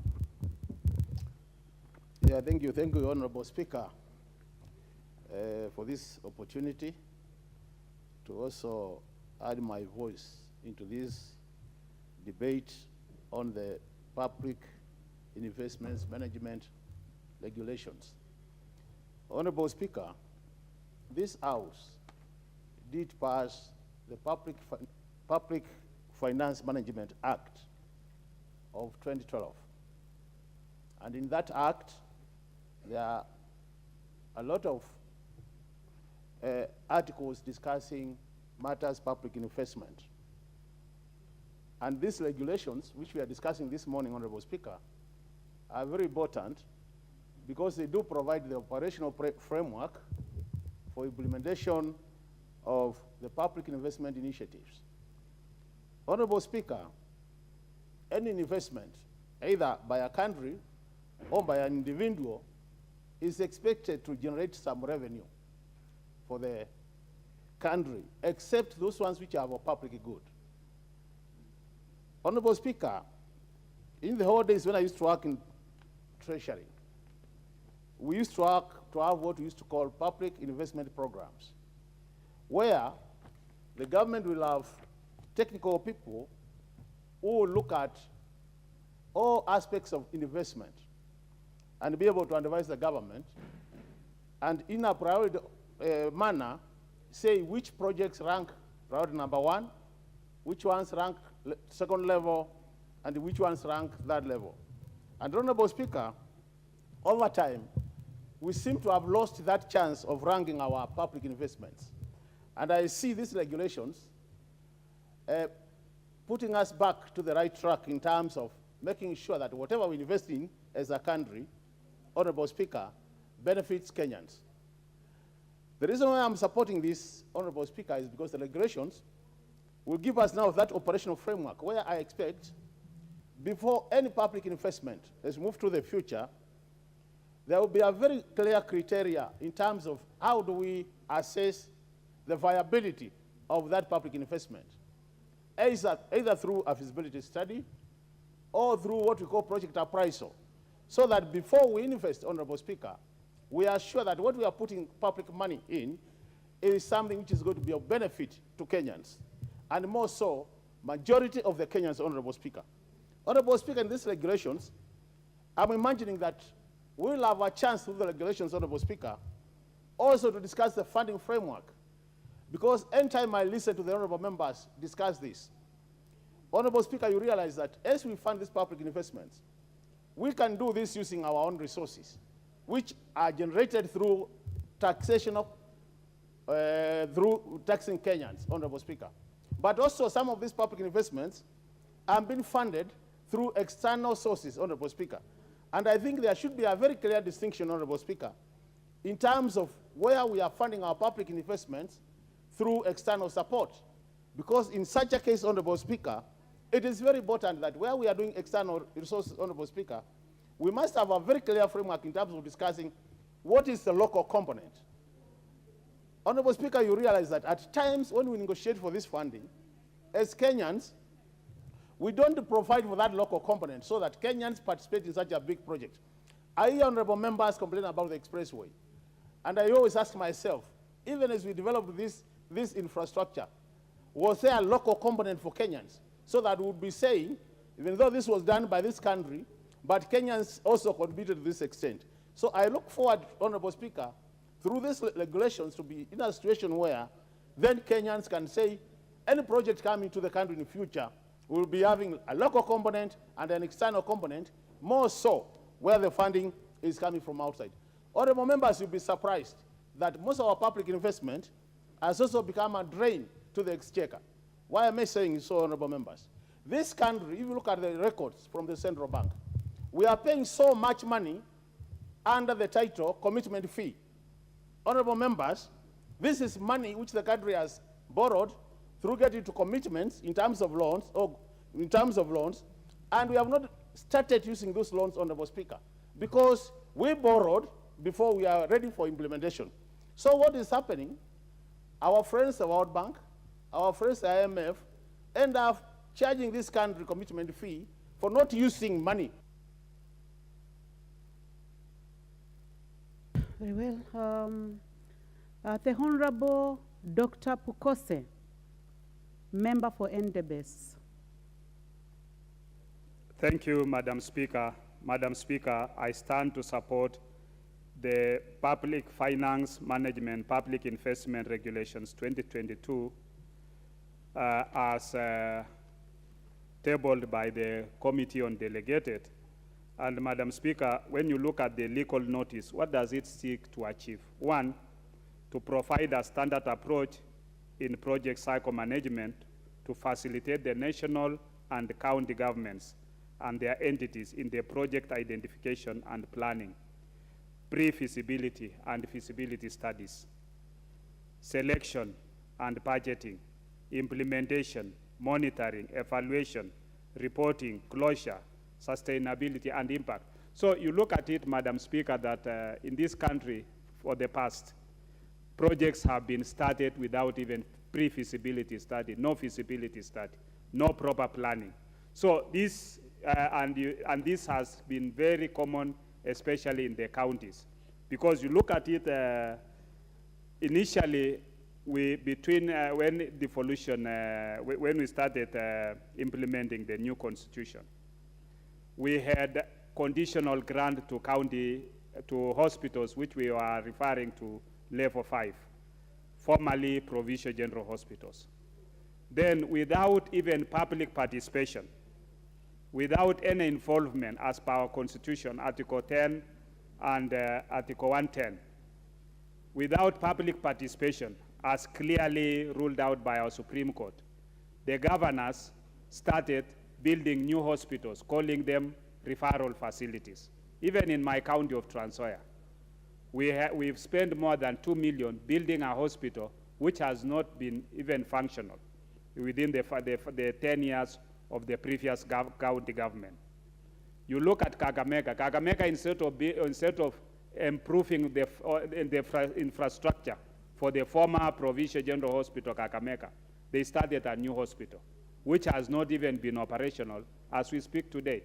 We have many other examples of projects that were started without public participation, without feasibility studies, without even a way of how these projects were going to be implemented, and even having closure on these projects. This legal notice also establishes and maintains public investment management information system to inform decision-making on public investments, so that we can be able to go into the information system and understand how are we going to finance these public investments. Because you start a project, and some of these projects, I'm very clear about health. In Kenyatta National Hospital, we have a project called the Badea Burns Unit, which was supposed to have been funded by the government of Saudi Arabia, OPEC, and with a part of the investment from the government. And you are aware, Chair, because you are chair in that committee in the 11th Parliament. Up to today, that project is not complete. It is 40% done. Yet, you have a contractor who has been given the work. Now, the latest information is that the contractor is asking for money, about 500,000, for idle equipment within the facility. How do we move around these kind of projects? Madam Speaker, this legal notice also seeks to clarify roles and responsibilities of various institutions in the public investment management process, because you must be able to look at what is the role of the national government, what is the role of the county government. Look at, for example, a project like MES. Today, the governors are complaining, county governments, because some of those equipment are lying idle within those facilities. There is no value for money. So I think this is a framework that we must be able to support, and I'll stand to support it, and I hope that it will make everything very clear. With those few remarks, Madam Speaker, I support. Very well, Dr. Pukose. Honorable members, before we proceed, I would like to acknowledge the presence of a delegation from Joseph Cobell School of International Studies, University of Denver, Colorado, United States of America, who are on an exchange program at the University of Nairobi. The delegation is at the National Assembly to observe the plenary proceedings. I request each member of the delegation to stand when called out so that they may be acknowledged in the National Assembly tradition. Number 1, Professor Sigumbe Muyeba, leader of the delegation. Professor Abigail Kabudula, Ms. Michael Parker, Ms. Natalie Imprime, Mr. Benjamin Willis Gavin, Ms. Ruth Behrens, Ms. Madison Wickett, Ms. Brenda Faye Semeronko, Ms. Austin Mild, Mrs. Millicent Wairimu, Mr. Christian Muyeba. Honorable members, on behalf of the National Assembly and on my own behalf, I welcome the delegation to the National Assembly and wish them well for the remainder of the exchange program. Thank you, honorable members. Honorable members, I would like to give the next opportunity to the Honorable Timothy Wanyonyi, member for Westlands. Thank you, Madam Speaker, also to add my voice to these regulations, Madam Speaker. Madam Speaker, from onset, I support these regulations, and one of the objectives of these regulations, Madam Speaker, is to enhance transparency, accountability, prudent use of public resources, and public participation. Madam Speaker, there are many decisions that have been made by public officers without involving the public, and this goes a long way to affect the resources. We find that resources are not prudently managed, and hidden information from the public, Madam Speaker. So these regulations will help enhance that transparency and also involve people, citizen participation, which is a constitutional requirement, Madam Speaker, that is mandatory for any public project that is coming in a particular region or area, to involve people whether that project is prudent, is something that is necessary for that region or not. Madam Speaker, these regulations also bring order in this management of resources in public investment, Madam Speaker, because sometimes people make decisions unilaterally without considering any other opinion. And when people raise opinion, Madam Speaker, look like you are fighting the government or that particular agency that is doing the investment. Madam Speaker, we look that from now, when these regulations now come into force, Madam Speaker, we will have prudent management of public resources, and also, as the leader of majority said, when this expressway was conceived about during President Kibaki's time, Madam Speaker, the investment was supposed to be 25 billion to build this road from all the way from Mlolongo to Rironi, Madam Speaker. But a few years later, the same project, Madam Speaker, is built by 65 billion, which is something that Madam Speaker cannot be explained, because what happened between that time that this project was even approved by the cabinet, and then later on, Madam Speaker, it is even now starts even at it covers only 25 kilometers, Madam Speaker, and the cost of building it almost tripled. The same with SGR, Madam Speaker. During the grand collision, Madam Speaker, the SGR was supposed to be from Mombasa all the way to Kampala. But now later on it's built from Mombasa to Nairobi, Madam Speaker, with the cost that was almost 5 times more than it was the originally. So, Madam Speaker, it is good that these regulations, we approve them, Madam Speaker, so that we can now be able to oversight the public investments and see how the projects, that the resources are properly managed in public, Madam Speaker.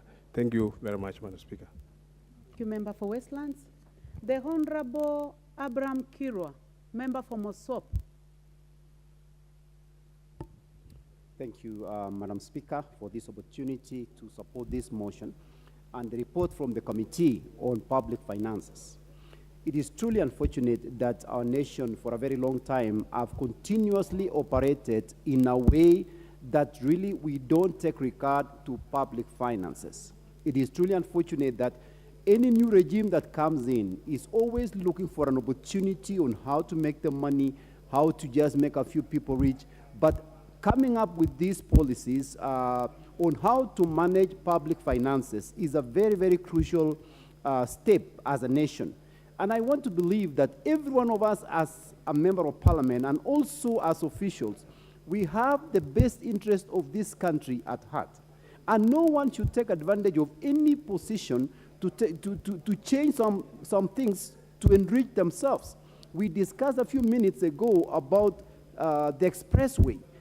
Every time I go through this expressway, I ask myself 2 questions. Who actually is using this expressway? Very few people.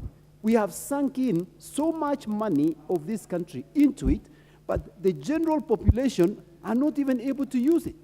And then, as the majority leader said a few minutes ago, they actually don't even allow you to use your credit card.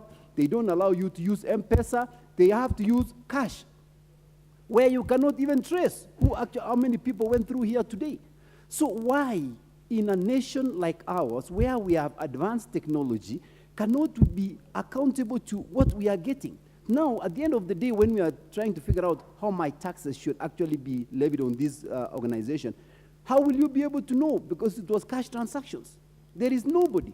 So I think there is more to it than what we know, and I think somebody should look into actually forming a team or a group to investigate this expressway, how the tender was awarded, who actually was behind it, and who actually is getting the money, and for how long are we going to pay? Because I know for sure the government has put in quite a bit of money. This was a debt, and this is a debt that will continue financing for a long time. So as a nation, these stringent measures that we are actually putting in place are supposed to help us. So I support the report of the committee as we move forward and all the suggestions that they gave. But more than anything, we need to revisit this issue specifically of the expressway, because we might be enriching some few individuals at an expense of a whole nation, and that is not something that we are going to accept it. I support this report, Madam Speaker, and thank you. Very well. The Honorable Donya Doris, Member for Kisii County.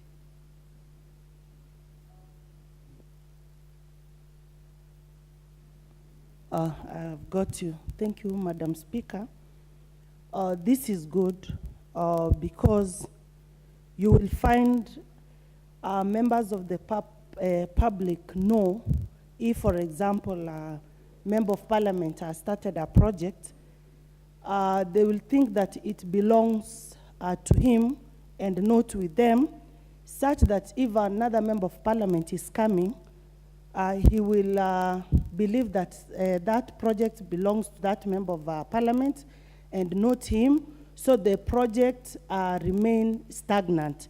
When we have these laws, it will be clear that the leaders will always finish the projects that have been started, because, Madam Speaker, if you went around the country, you will realize that many projects are stalled because there are no laws or regulations that are made. With also this, we will have the public trust our officers, because they will know this project has started, it will be regulated, it will be followed till it is finished, and the money will be monitored on how it has been spent. So I support this motion and the committee for coming up with this, and we believe that our country will run well. Thank you very much. Oh, very well. The Honorable Richard Kilel, member for Bomet Central. Thank you, Madam Speaker, for giving me this opportunity to contribute to this debate. I would like to I would like to support the regulations, because in the past we have been witnessing some projects being undertaken and then later on they're abandoned. So with these regulations, I don't think the country will be investing in areas where they are not viable. So, Madam Speaker, let me support the regulations and thank the committee for coming up with these regulations. Thank you so much.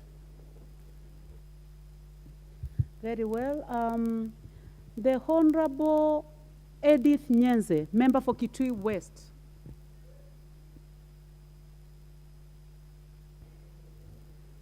Thank you, Madam Speaker, for giving me this opportunity to say that on the onset that I support the regulations as read out by the Delegated Legislation Committee. I note that public investment management is crucial for improving infrastructure and the economic growth of our country. And this will give guidelines on how such infrastructure will be governed, will be monitored, and especially for our express way, I say that it has really given a very good image to our country. We can now say Kenya can be compared to other developed countries, but we don't just want to see structures. We want to see structures which will also help us economically, which would improve our revenue, and which would even help us settle some of the debts. If left alone without being regulated, the PPPs can actually be mismanaged, and then the money will be going to other countries. It will not be helping our country. It will not be helping us economically. But with the regulations, then there will be set guidelines on how to effectively and efficiently run the infrastructure, which would, with the time and with the set time, will actually resort to giving us revenue. So, Madam Speaker, I support these regulations. Thank you. Very well. The Honorable Member for Nandi County, the Honorable Cynthia Muge. Thank you, Madam Speaker, for this opportunity to contribute to the motion on the floor of the House. I am in support of the Public Investment Management Regulations of 2022. Honorable Speaker, like has been said from the onset from the honorable members of this House, these are regulations that are supposed to bring sanity, that are supposed to ensure that the public and the people of Kenya get value for money for any project that is undertaken.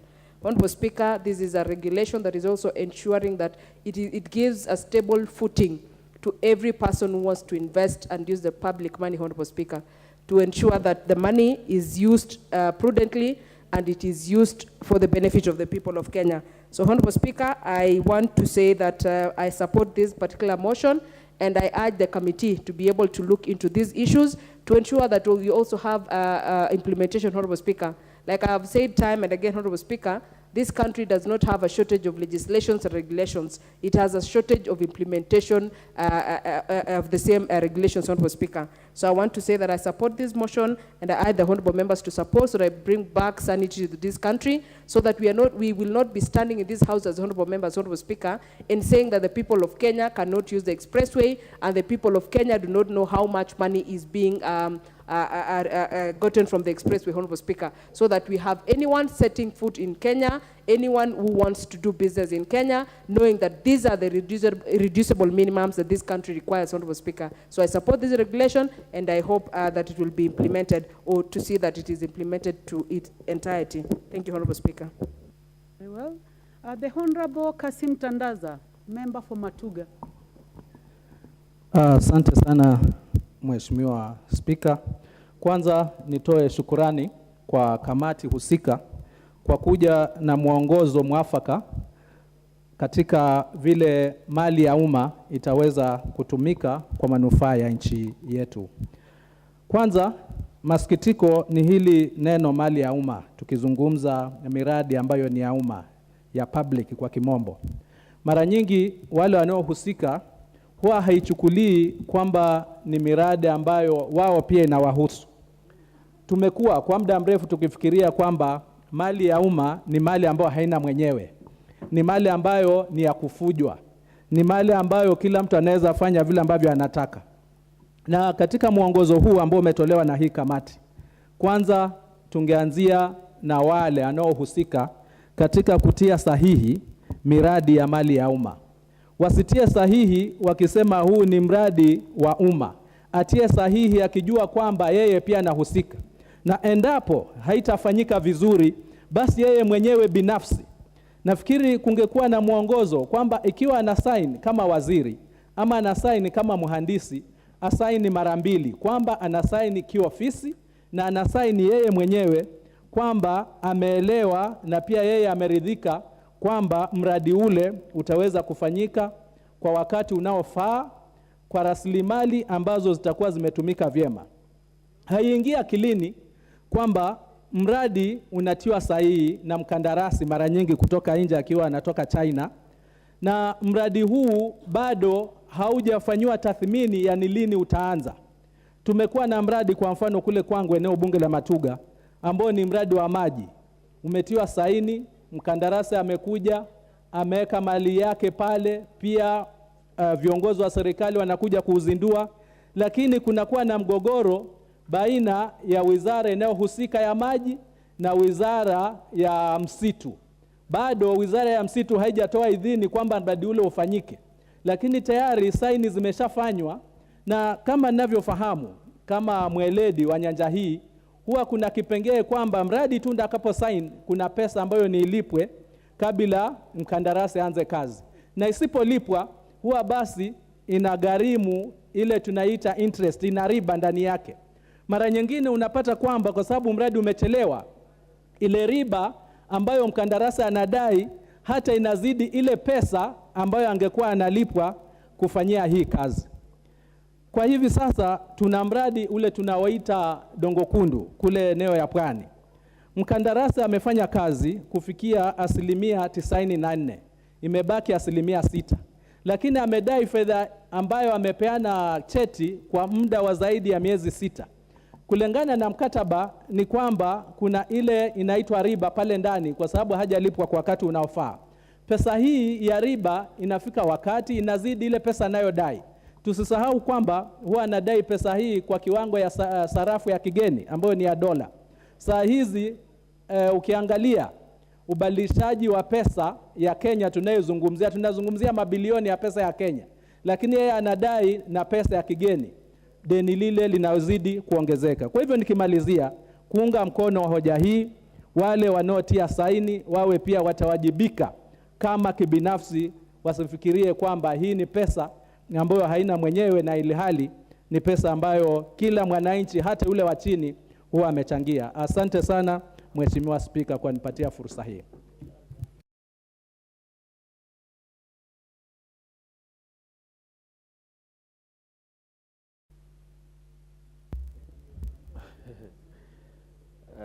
Thank you, Madam Speaker. Mine is to support the motion and the report by the committee. The topic of the matter of public investment regulations is a matter of great importance to this country. I believe the loss of money through corruption has been precipitated by lack of this kind of regulations. Mine is to say that the most important thing that has actually attracted my attention is the information system.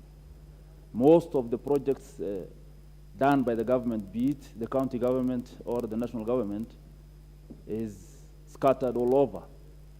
And there's no information system apparatus to follow these projects.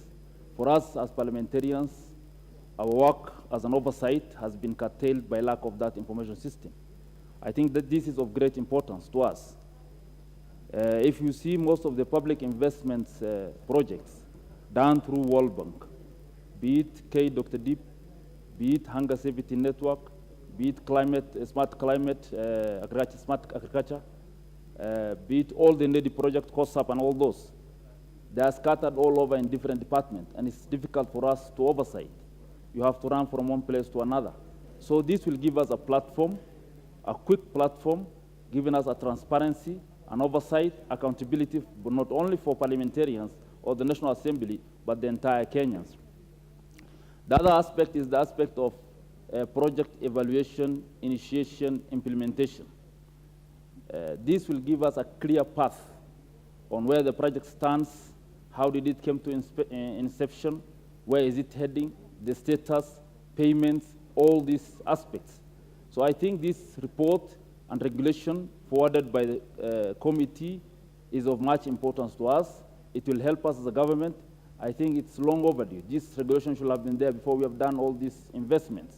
Most of these debts we are having now cannot be accounted for. That is why you see some of the CS saying we are going to bring out some reports A, B, C, D.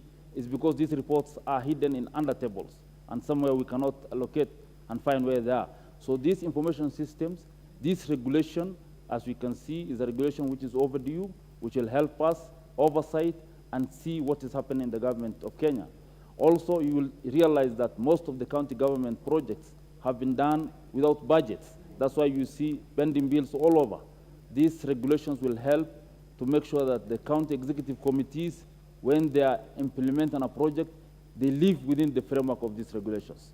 This will help us also to see, despite the fact that it's not our mandate to oversight the county government, but will help as the citizens to also see where our money is going at the county level, not only in the national government level. Mine is to say that I support this motion, I support the regulations.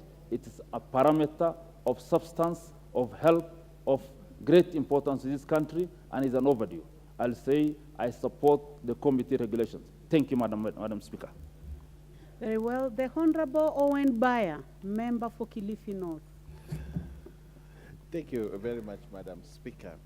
I stand to support these regulations and first thank the committee for a good job well done within a very short time, and commend them for going through these regulations which, going forward as a nation, are very important. Madam Speaker, what we need to do within government projects is to ensure that we provide a framework for efficient and effective public investment. As it stands now, a lot of the project identification that is being done sometimes is being done from the supply side, not the demand side. Government projects sometimes are being implemented not because there is need for that project, but because people have seen a need to make money out of it. So one of the important things about this regulation is to put on focus public project identification and project planning. Another important aspect which these regulations bring is pre-feasibility and feasibility studies, selection and budgeting, the monitoring and evaluation and reporting, and eventually closure, sustainability and impact assessment to ensure that there is value for money and optimal use of public resources. Madam Speaker, one of the things that we have seen in this country that have drained public resources is where, especially in the road sector and especially in Kenya. I'll give you an example of the Mombasa-Malindi Road, which now is being redone completely through the East African community, as an East African community road. Madam Speaker, that road, 6 months ago, they were putting shoulders on that road, and it was a huge multi-billion project, putting shoulders on both sides of the road. And before they had even completed, there was another contractor removing the whole road. a new contract had been signed, and they were removing the whole road, while another guy on the other side was putting the shoulders. So they were removing the road plus the new shoulders. That is government money. Today, if you go on that road, the road has been removed because there's a new project to dual the road. So you ask yourself, where was the feasibility study for putting the shoulders, and when was the new design for the road made? And Kenya knew that 3 years ago there was going to be the East African Community Road being put there. But still, money was allocated by Kenya to actually shoulder the road. A Great West. Madam Speaker, if you go on this road that connects, before you get to Integrity Center, NMS, the Nairobi Metropolitan Services, had actually put walkways on both sides of the road. Walkways on both sides of the road that put the red tiles, and it was looking very nice. But in less than 6 months before even the road was commissioned, they came and removed all those cabro and put in a new tarmac. Didn't they know that they were going to do tarmac before they put the cabro? What that tells you is because there was no agreement, people did not talk, there was no organ that was looking at this. And there's a lot of things that NMS did in this city, and now they are being removed even before use of those items had been. That is what we call waste. That is what we call waste. If you look at the Nairobi Expressway, there's a section they had carpeted recently. When they were doing the Nairobi Expressway, they removed the tarmac. Now they are putting it back. Wastage. Madam Speaker, these regulations are going to help us to stop wastage in this country. And I support these regulations. This is the way to go. Before a project is done, we need to look at it from a whole scope so that we get value for money for the projects that are being done. And therefore, I want to commend the committee and say that Treasury, they should not use these regulations as a bottleneck to fund projects. Because they're going to say, you see, this project cannot be done because of this and this, but if you go there and speak to us nicely, we might find the project. They should not be used as a bottleneck to fund new projects. I thank you, Madam Speaker. Well, the Honorable Beatrice Adagala, member for Vihiga County.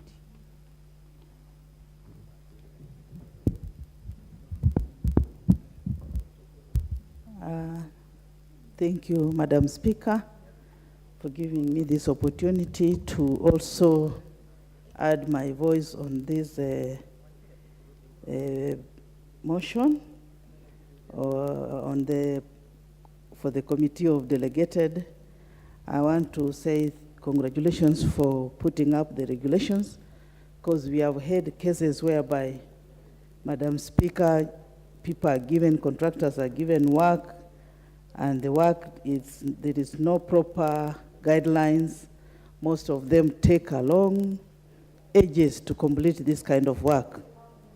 Therefore, Madam Speaker, I want to say this is a good way to go, and I'm supporting the motion Public Investment Management Regulation 2022.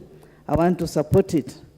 If you can look at like the way honorable members have talked about the expressway, I think if regulations can be put in a way that the charges can be reduced so that many people can use it, and then the country is able to repay the debts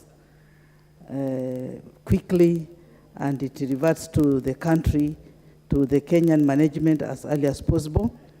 Another issue is, if these regulations are adopted, it can lead to counties, like mostly our counties that have so many pending bills. You find they are giving contractors work that they have no money to pay. For example, there are contractors who have constructed the CBC classes. They completed a long time ago. Up to now, they have not been paid. So once the framework and the regulation is passed, I think most of the contractors will be able to be paid. And also, these regulations, once put in place, it will ensure most of the investors who come to invest in our country, Madam Speaker, they will be given better rates and better tax holiday so that they can do this, they can invest, more people can invest in our country, Madam Speaker. So I want to congratulate the Committee on Delegated Legislation for the good work they have done, and I want to support this motion, Madam Speaker. Thank you. Very well. The Honorable Member for Tetu, Honorable Geoffrey Mwangi. Thank you, Madam Speaker, for the opportunity to add my voice to the Public Investments Management Regulations of 2022. Madam Speaker, first I would like to congratulate the committee for the good work that they have done in preparing these regulations. And I must admit that this is overdue. Just looking at the history of this country, Madam Speaker, the country is littered with very many white elephant projects. And as a country in the past, I think we've been obsessed with what I call activities at the expense of outcomes. So we have had very, very many investments where we cannot demonstrate return on investment. Projects have been done. There has been a lot of duplication of projects. So these regulations will bring sanity to the whole sector of public investment. Madam Speaker, my quick observations from these regulations is one, the provision for a public investment portal. And this is going to bring transparency. This is going to bring accountability in the way we execute our projects. And I would like to say that from the onset, we need to ensure that all public investments are published way before they are executed, so that every Kenyan can be able to see what is happening in each and every part of this country. The tenders must also be published publicly so that every Kenyan can be able to see what is coming up. We must adopt a framework of standardized pricing so that one project, so that the project pricing or the project costing basically becomes standardized. Madam Speaker, it is also very important that we build the capacity of our people. And especially here I'm thinking about counties, whereby counties have taken a lot of roles, even in these regulations. And it is very, very important that there is adequate capacity building from the national government to the counties so that the projects are implemented up to standards. We go to very many places in this country, and even if you are not an engineer, you can tell that a road, a classroom, or a water project is being built at standards that are way, way below par. So it is very, very important that we also incorporate in these regulations some sort of a standards body, some sort of an audit, so that we are able to ensure that once every project is completed, we are able to audit it and see whether it meets the requirements of the different engineering standards for different projects. Madam Speaker, it's also very important that we ensure timely payment of our contractors. One of the reasons that contractors say why they overcharge or why projects in this country are expensive is because once they do any piece of work, they are not very sure when or if they will ever be paid.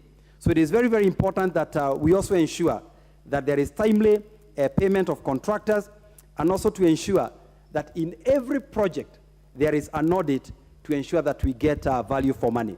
So, Madam Speaker, as we fight corruption, as we fight wastage, it is very, very important that we put regulations like these ones in place to ensure that the public gets value for money for each shilling. In this country, we say we only get about 60 cents value for every 1 shilling cent.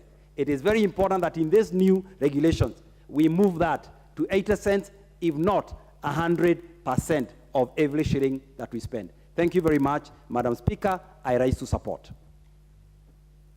Very well. The Honorable Beatrice Kemei, member for Kericho County. Thank you, Madam Speaker. I stand to support the motion, and I want to thank the committee for bringing up this very important motion. Madam Speaker, I want to say regulations are very, very important. They play a very important role in our country, and for effective functioning of the society and even for the improvement of the economy, these regulations are very, very important. Madam Speaker, just to add my voice about the expressway. I am one of the people who have used that expressway, and sometimes we call it express, yet, Madam Speaker, we line up for long hours just because people are not allowed to use the M-Pesa. People are just asked to use cash, which sometimes it takes very long, and maybe somebody do not have the cash. And in any way, we are trying to avoid. So when we have these regulations, the expressway will also be actually efficient. And when we have the regulations, we'll be able to also have quality control. And in any case, for accountability, these regulations are very, very important. So I stand to support and thank the committee, and I pray that they move very fast to make it come to pass. Thank you very much, Madam Speaker. I support. Very well, member for Nandi County. The Honorable Jared Okello, member for Nyando. I thank you very much, Honorable Speaker, for the opportunity. From the outset, allow me to flag an issue that is really of a concern to all members of Parliament in this House, and that is the inordinate delay of remission of funds from Parliamentary Service Commission to our workers on the ground. Honorable Speaker, it has been 3 months since they signed new contracts, and most of the constituencies haven't been getting that money. And it is a concern that these people have families to take care of, they have school fees to settle, and many other attendant issues, Honorable Speaker. So your good office needs to help us look into this, even as we also pursue the issue of National Government CDF Fund and the NGAF funds, Honorable Speaker. I'm a member of the Delegated Legislation Committee, and this most important report is stemming from my committee, Honorable Speaker, the Public Finance report, Honorable Madam Speaker. We have had issues on identification and planning of projects. This is one of the areas we would expect this report to address, Honorable Speaker. Just a while back, we had issues with 2 most important dams that were meant to address the waterlessness of certain areas, and these are Aror and Kimwarer dams. If we properly looked into the issues that have been addressed into this report, Honorable Speaker, issues of Aror and Kimwarer, which siphoned public money, and there was no value for that money at the end of the day, could have been addressed at the right time. Honorable Speaker, this report relates to pre-feasibility and feasibility studies, and when you do that, Honorable Speaker, there are many government agencies that will be involved, such as the National Environment Management Authority, to look at the health standards of that project, because recently, Honorable Speaker, we have seen buildings tumbling down and killing Kenyans, Honorable Speaker, just because certain times pre-feasibility and feasibility studies are not properly carried out. The selection for budgeting has been a big issue in this country since time immemorial, Honorable Madam Speaker. We have had cases where those who sing to the tune of the government of the day tend to benefit the more, to the detriment of those whose major responsibility is just to express dissent, which is a constitutional matter, Honorable Speaker. But that has been used to sideline people and deny them projects that are meant for the populace that they serve, Honorable Speaker.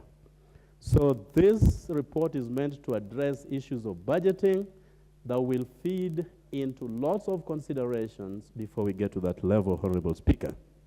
There will be the element of monitoring and evaluation, which is key, even as we implement various projects. Honorable Speaker, most people benefited from the last regime, TVETs, the technical training institutions. Up to now, most of them are yet to be completed.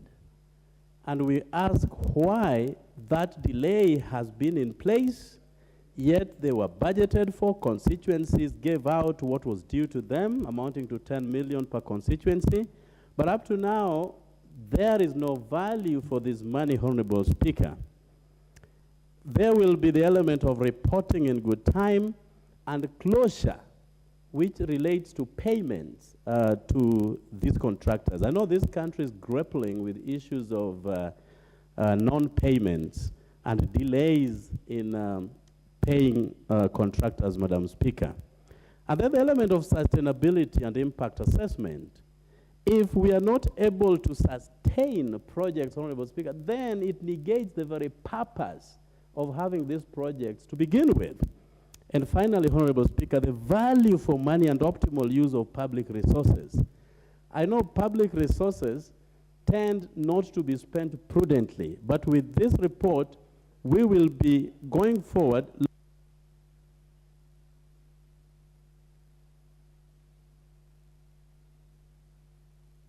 Your time is up, Honorable Member.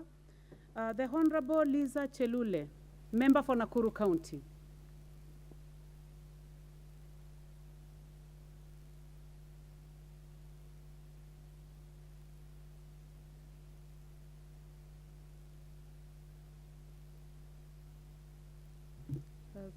Please give the Honorable Liza Chelule, Member for Nakuru County, the mic.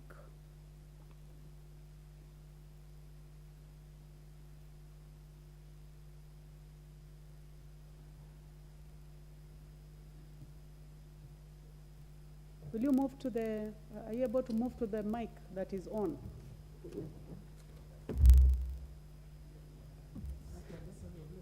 You're going too far. You have one next to you.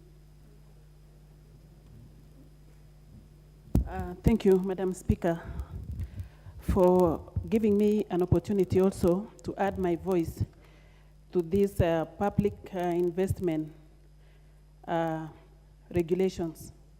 I tend to stand and support these regulations, Madam Speaker, because it will act as a roadmap to any kind of project in our counties and in the national government. Madam Speaker, I'm speaking about these regulations because of what happened, even with the project that we all know as the people from Nairobi, the expressway. The expressway is a nice project, but you know, at some point, there is something that was not done. And if these regulations was in place, we would have discovered as the people of this country.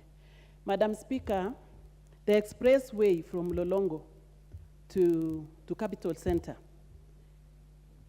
was done in a way that if we were monitoring very closely, the expressway was not supposed to exit from Capital Center. This is because when we all exit from one point, you can use 5 minutes from Lolongo to Capital Center, but Capital Center to the city or to CBD, it will take you 3 hours. So at the end, there will be no point of having an expressway if you cannot be in town on time. Madam Speaker, if I was going to be asked, and if these regulations were in place, the expressway was supposed to exceed from Bunyala Road or Bunyala roundabout. Madam Speaker, to serve the people of this country better. Madam Speaker, I support these regulations because it will create a lot of awareness to the people of this country, especially at the county level. There are so many projects that have been funded by different people. There are projects that are being funded by development partners, and there are some that are being funded by the government. But you know what? The people of a particular area will never know the source of funds to their projects. And in that case, they cannot be able even to supervise. Many people or Kenyans have been suffering because they don't know the source.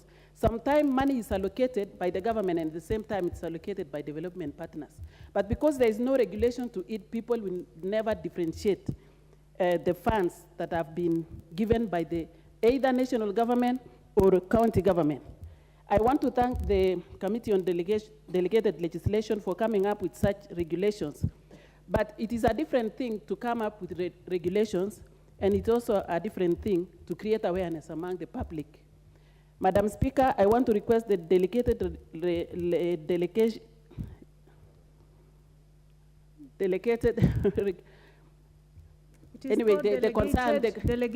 legislation committee should also come with a way of creating awareness about the regulations, because it is the only committee that is bestowed powers, that has powers to do regulations about everything that is happening in our country, Madam Speaker. You know, it is not good. It could be good to have regulations, the best regulations, and we always have the best policies, but the implementation is the problem. So I want to request the Delegated Legislation Committee to create awareness to the people of this country on these good regulations that they are coming up with. So by these few remarks, Madam Speaker, I support. Very well. The Honorable Mutunga, member for Tigania West. Thank you, Honorable Speaker, for the opportunity to also comment on these regulations, the Public Investment Management Regulation 2022. Honorable Speaker, if anything needed management, it is public investment in this country. Public investment has been going on without very clear standards, very clear regulations. And the fact that the committee has thought of going through the project cycle management way, I believe this is where we are going to pick our pieces and put them together in order.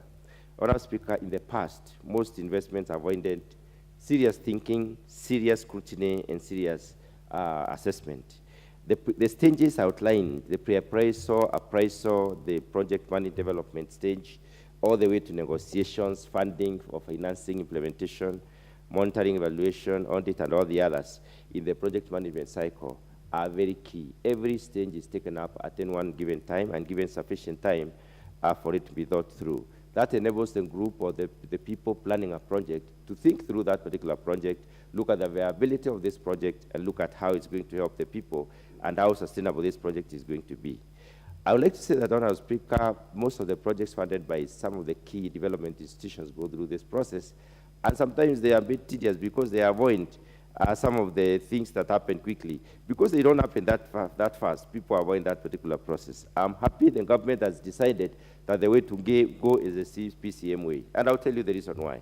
One of the things that we will observe today is that, Honorable Speaker, project cycle management creates simplicity. Simplicity is very, very important in the sense that it simplifies the project itself for people to understand. It creates better understanding of that particular project, and understanding yields better implementation, and better implementation yields better results. The second issue about project cycle management is improved productivity in the sense that we are able to utilize time effectively, and they say that if you cannot manage time better, then you can manage nothing. So most of the projects will be run within the specified time, and therefore they will give us the correct results or the desired results. This leads to successful implementation and successful execution and realization of the results in due time. It also helps us to realize the planned targets. Every project must have targets, and these targets are time-based, and therefore when realized sequentially, we see the extent to which we are realizing the project as per the results anticipated at the beginning. The other issue that project cycle management brings in is the aspect of transparency. Transparency has been an issue in this country, and it is important that project cycle management is going to be used now in investing public money. Because transparency encompasses communication, it encompasses laying things bare. Project cycle management, as it were, as an approach, basically outlines implementation, outlines the cost, outlines the anticipated output and outcomes, and even the impacts that will be there in the future. It enables clear communication between or within the people who are implementing the project, and also the stakeholders who are also key beneficiaries or people who are observant of what is happening. And therefore, it helps us to be able to realize these projects in a better way, in the best way possible. It helps nurture the expectations of stakeholders. Sometimes stakeholders see a project going on, they don't know what is supposed to be done. PCM will have a clear way of communicating what aspects of the projects are expected or anticipated at any one particular point in time, and then it will also be able to give people clear way forward. Honourable Speaker, these regulations have come in a time when we are in the process of investment. Investments in this country need to be focused. Investments in this country need to be tailored in a way that everybody understands and everybody perceives them correctly. Because if they are not perceived correctly, especially by the actors, then we end up wasting money. And we will not have white elephants because PCM will make sure that every aspect of funding, every aspect of the project is taken care of. Honourable Speaker, I support the regulations and thank the committee. Very well. The Honourable Beatrice Elachi, member for Dagoretti. Thank you, Madam Speaker. Madam Speaker, I rise to support these regulations. And Madam Speaker, I just want to give a very low, just a short history or a process that many people have gone through the PFM Act. And I'm hoping even as we look at these regulations, Madam Speaker, is that we are trying to look at what the board has also been doing. Because sometimes you find those contractors who have won projects, they would work very closely with the board, and you find every time when there's a project might find itself in a lot of challenges because now the board has come in to interfere. So I'm hoping as we do these regulations, we are also realigning back the powers that indeed when government has given a project, the board does not become an impediment in terms of any project of government that has been released. And so even as we look at the PFM Act, one of the things that we must also look at is to ask ourselves how government can be able, and I'm hoping the regulations are also binded to assist government to complete a project within the time frame that has been given. And so, Madam Speaker, one issue that this House must now look at, and that is one of the challenges we've faced, where you find many pending bills. Because the project went, it was supposed to start at this time frame, it was stopped because it went through a court case or it went to the board, and now the board has decided they have to go through. It takes a long time, and we don't look at that, and at that time of the project is just moving.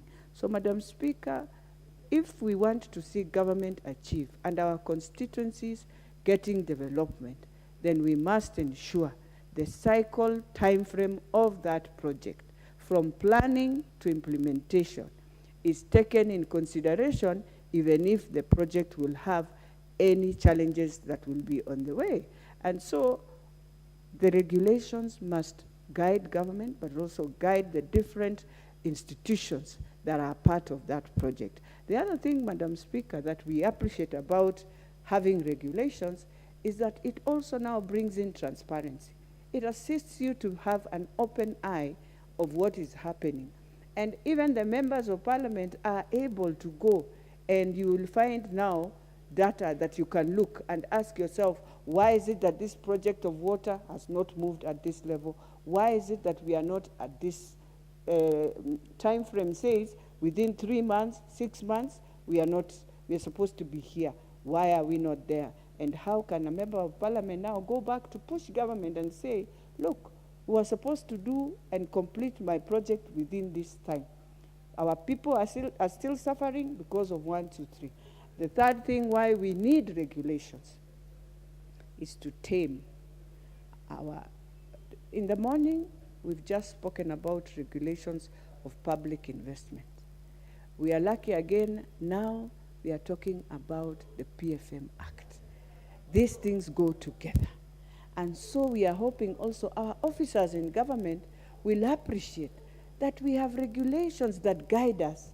We have regulations that we can sit and ensure within a project that we have been given, money is spent in a transparent way, but also effectively, in an efficient way that you gain and achieve what you want. Why CDF has been one of those projects that move and you achieve and you are able to see results is because of how strictly this House decided to put and itemize how the projects should move. As we move on, we also need to talk to Treasury that it is time you itemize your projects so that people will understand your projects. Because it's also one thing that has killed this House, that we have a budget that is billions and you are never told in an itemized way how can you achieve this budget within this. And so all these tools that we are getting are tools to support us now to get a budget that can be a budget that is more transparent, a budget that is able to move us forward. With those few remarks, Madam Speaker, I beg to support. The Honorable Dorothy Ikiara, nominated member.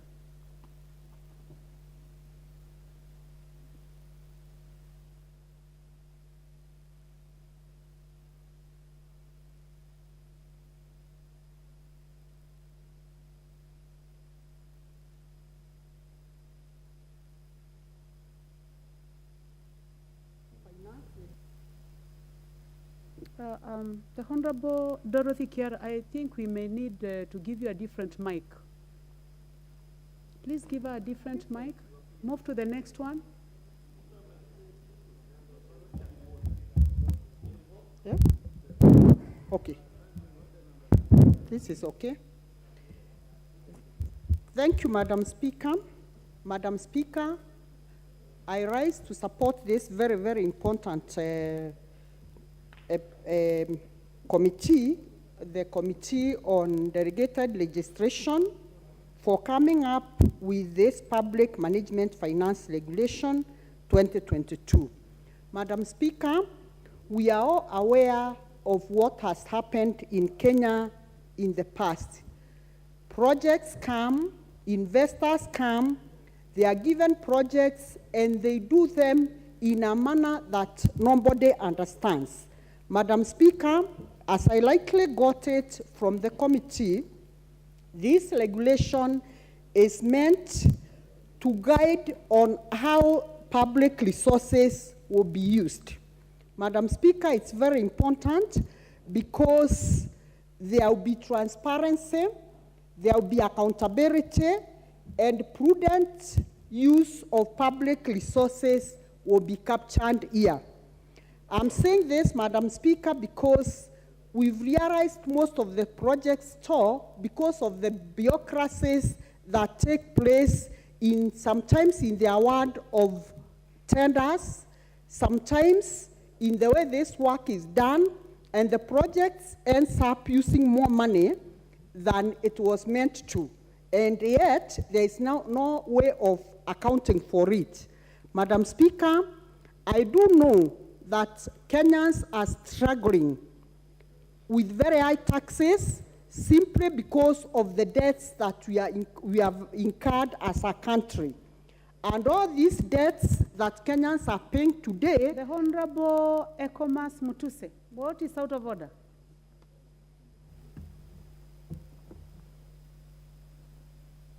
Madam Speaker, I apologize. Somebody must have erred. Yeah, it was not my. It's somebody who was mischievous. I apologize, but we'll be requesting to contribute on these regulations, Madam Speaker. In that case, the Honorable Dorothy Kiara, you may proceed. Thank you, Madam Speaker. Madam Speaker, I'm saying these regulations have come in early. They have come at the right time, and I say I support the regulations. Thank you, Madam Speaker. The Honorable Gideon Kimaiyo, member for Keyo South. Thank you, Madam Speaker. I rise to support this motion on the public investments management. And from the onset, I thank the Committee on Delegated Legislation for the work they have done on these regulations. Madam Speaker,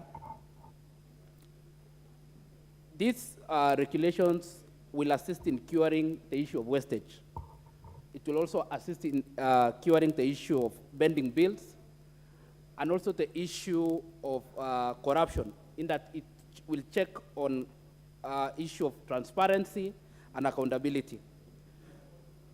Madam Speaker, as we talk about this bill, members of parliament here have talked about expressway. But myself, coming from Elgeyo Marakwet, I'm at pain, and my people also from Elgeyo Marakwet are at pain because of the issue of Aror and Kimwarer. There have been regulations such as these ones. My people from Kimwarer and Aror would be enjoying water in their homes. As we know, the project was stalled because there was lack of visibility study. But as we go forward, I urge the executive and the president also to check into it, and if proper measures are taken, I know the project will come to life. Also, this bill is important in that it specifies the roles of each individual or the institution. For example, in the county, it will check what will the CEC do, or the county assembly. In the national government, it will also give what the accounting officer in terms of Ministry of Finance and the National Assembly will do.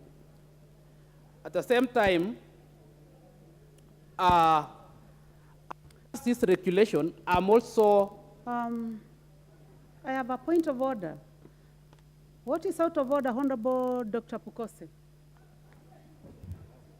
Madam Speaker, without interrupting my colleague from the member for Elgeyo South, I stand on standing order number 95, that since all of us we have a massive support on this bill, that the mover be called to reply. Madam Speaker, that since we have a lot of support on these regulations, and these are key, very important regulations, that the mover be called to reply. Thank you, Madam Speaker. The Honorable Member for Keio South, you may conclude, then I'll check whether that is the mood of the House. So please conclude your debate on this motion, on this report. So, as much as I support the same... I think you had a remainder of about 2 minutes, so okay, you have 2 minutes Thank to you, Madam conclude. Speaker. My worry with this regulation is on the exemption. On the miscellaneous part of it, the regulations talks about exemptions, and the Minister for Treasury has been given leeway on the exemptions. I am afraid that the same may be abused by whoever will be given the exemptions, but all in all, I support the regulations. Thank you, Madam Speaker. Honorable members, the Honorable Dr. Pukose, member for Endebess, has raised a point of order that the mover be called upon to reply, and I would like to establish whether that is the mood of the House. Is that the mood of the House? Yes. So the mover. Thank you, Madam Speaker. I rise to reply, and as you note, Madam Speaker, that this public finance management regulation is set out to give guidelines on project cycle management,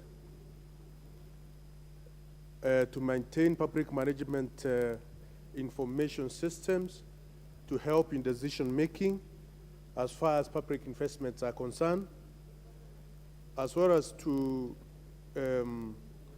allocate responsibilities in various institutions as far as public management, public investment management processes are concerned. And this, Madam Speaker, will enhance transparency, accountability, and prudent use of public resources, and also increase the public participation. These are ingredients which have been seen missing in the past public investment management. And with this regulation, Madam Speaker, this will be taken care of in the most prudent and appropriate manner. Madam Speaker, I want to thank the members of my committee, which is led by a very able chairman, Honorable Chepkonga. And also I want to thank the Office of the Clerk for the secretarial services which they offer to this committee. Honorable Speaker, I also thank the members of this House for their contribution and support of this regulation, which is going to ensure there is a paradigm shift in the Republic of Kenya as far as public finance management is concerned. Madam Speaker, with this, I beg to reply. And probably I can donate. Thank you. I beg to reply. Thank you, Madam Speaker.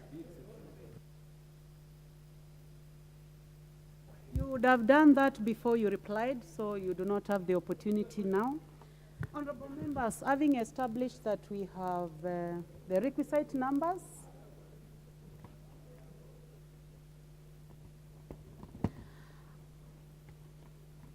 I now put the question, which is that this House adopts the report of the Committee on Delegated Legislation on its consideration of the Public Finance Management, Public Investments Management Regulations 2022, laid on the table of the House on Wednesday, November 30th, 2022, and pursuant to provisions of Section 24, Subarticle 4 of the Public Finance Management Act 2012, approves the Public Finance Management, Public Investments Management Regulations 2022, published as legal notice number 54 of 2022. Will as many as of this opinion say aye? Aye. Will as many as of the contrary opinion say nay? The ayes have it.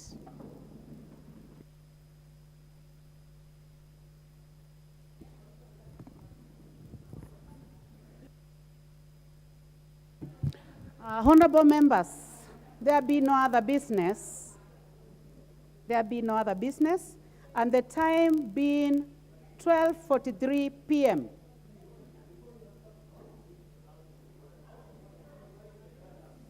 Honorable members, order. Honorable members, there be no other business, and the time being 12:44 p.m., this House stands adjourned until today, Thursday, 8th of December 2022 at 2:30 p.m.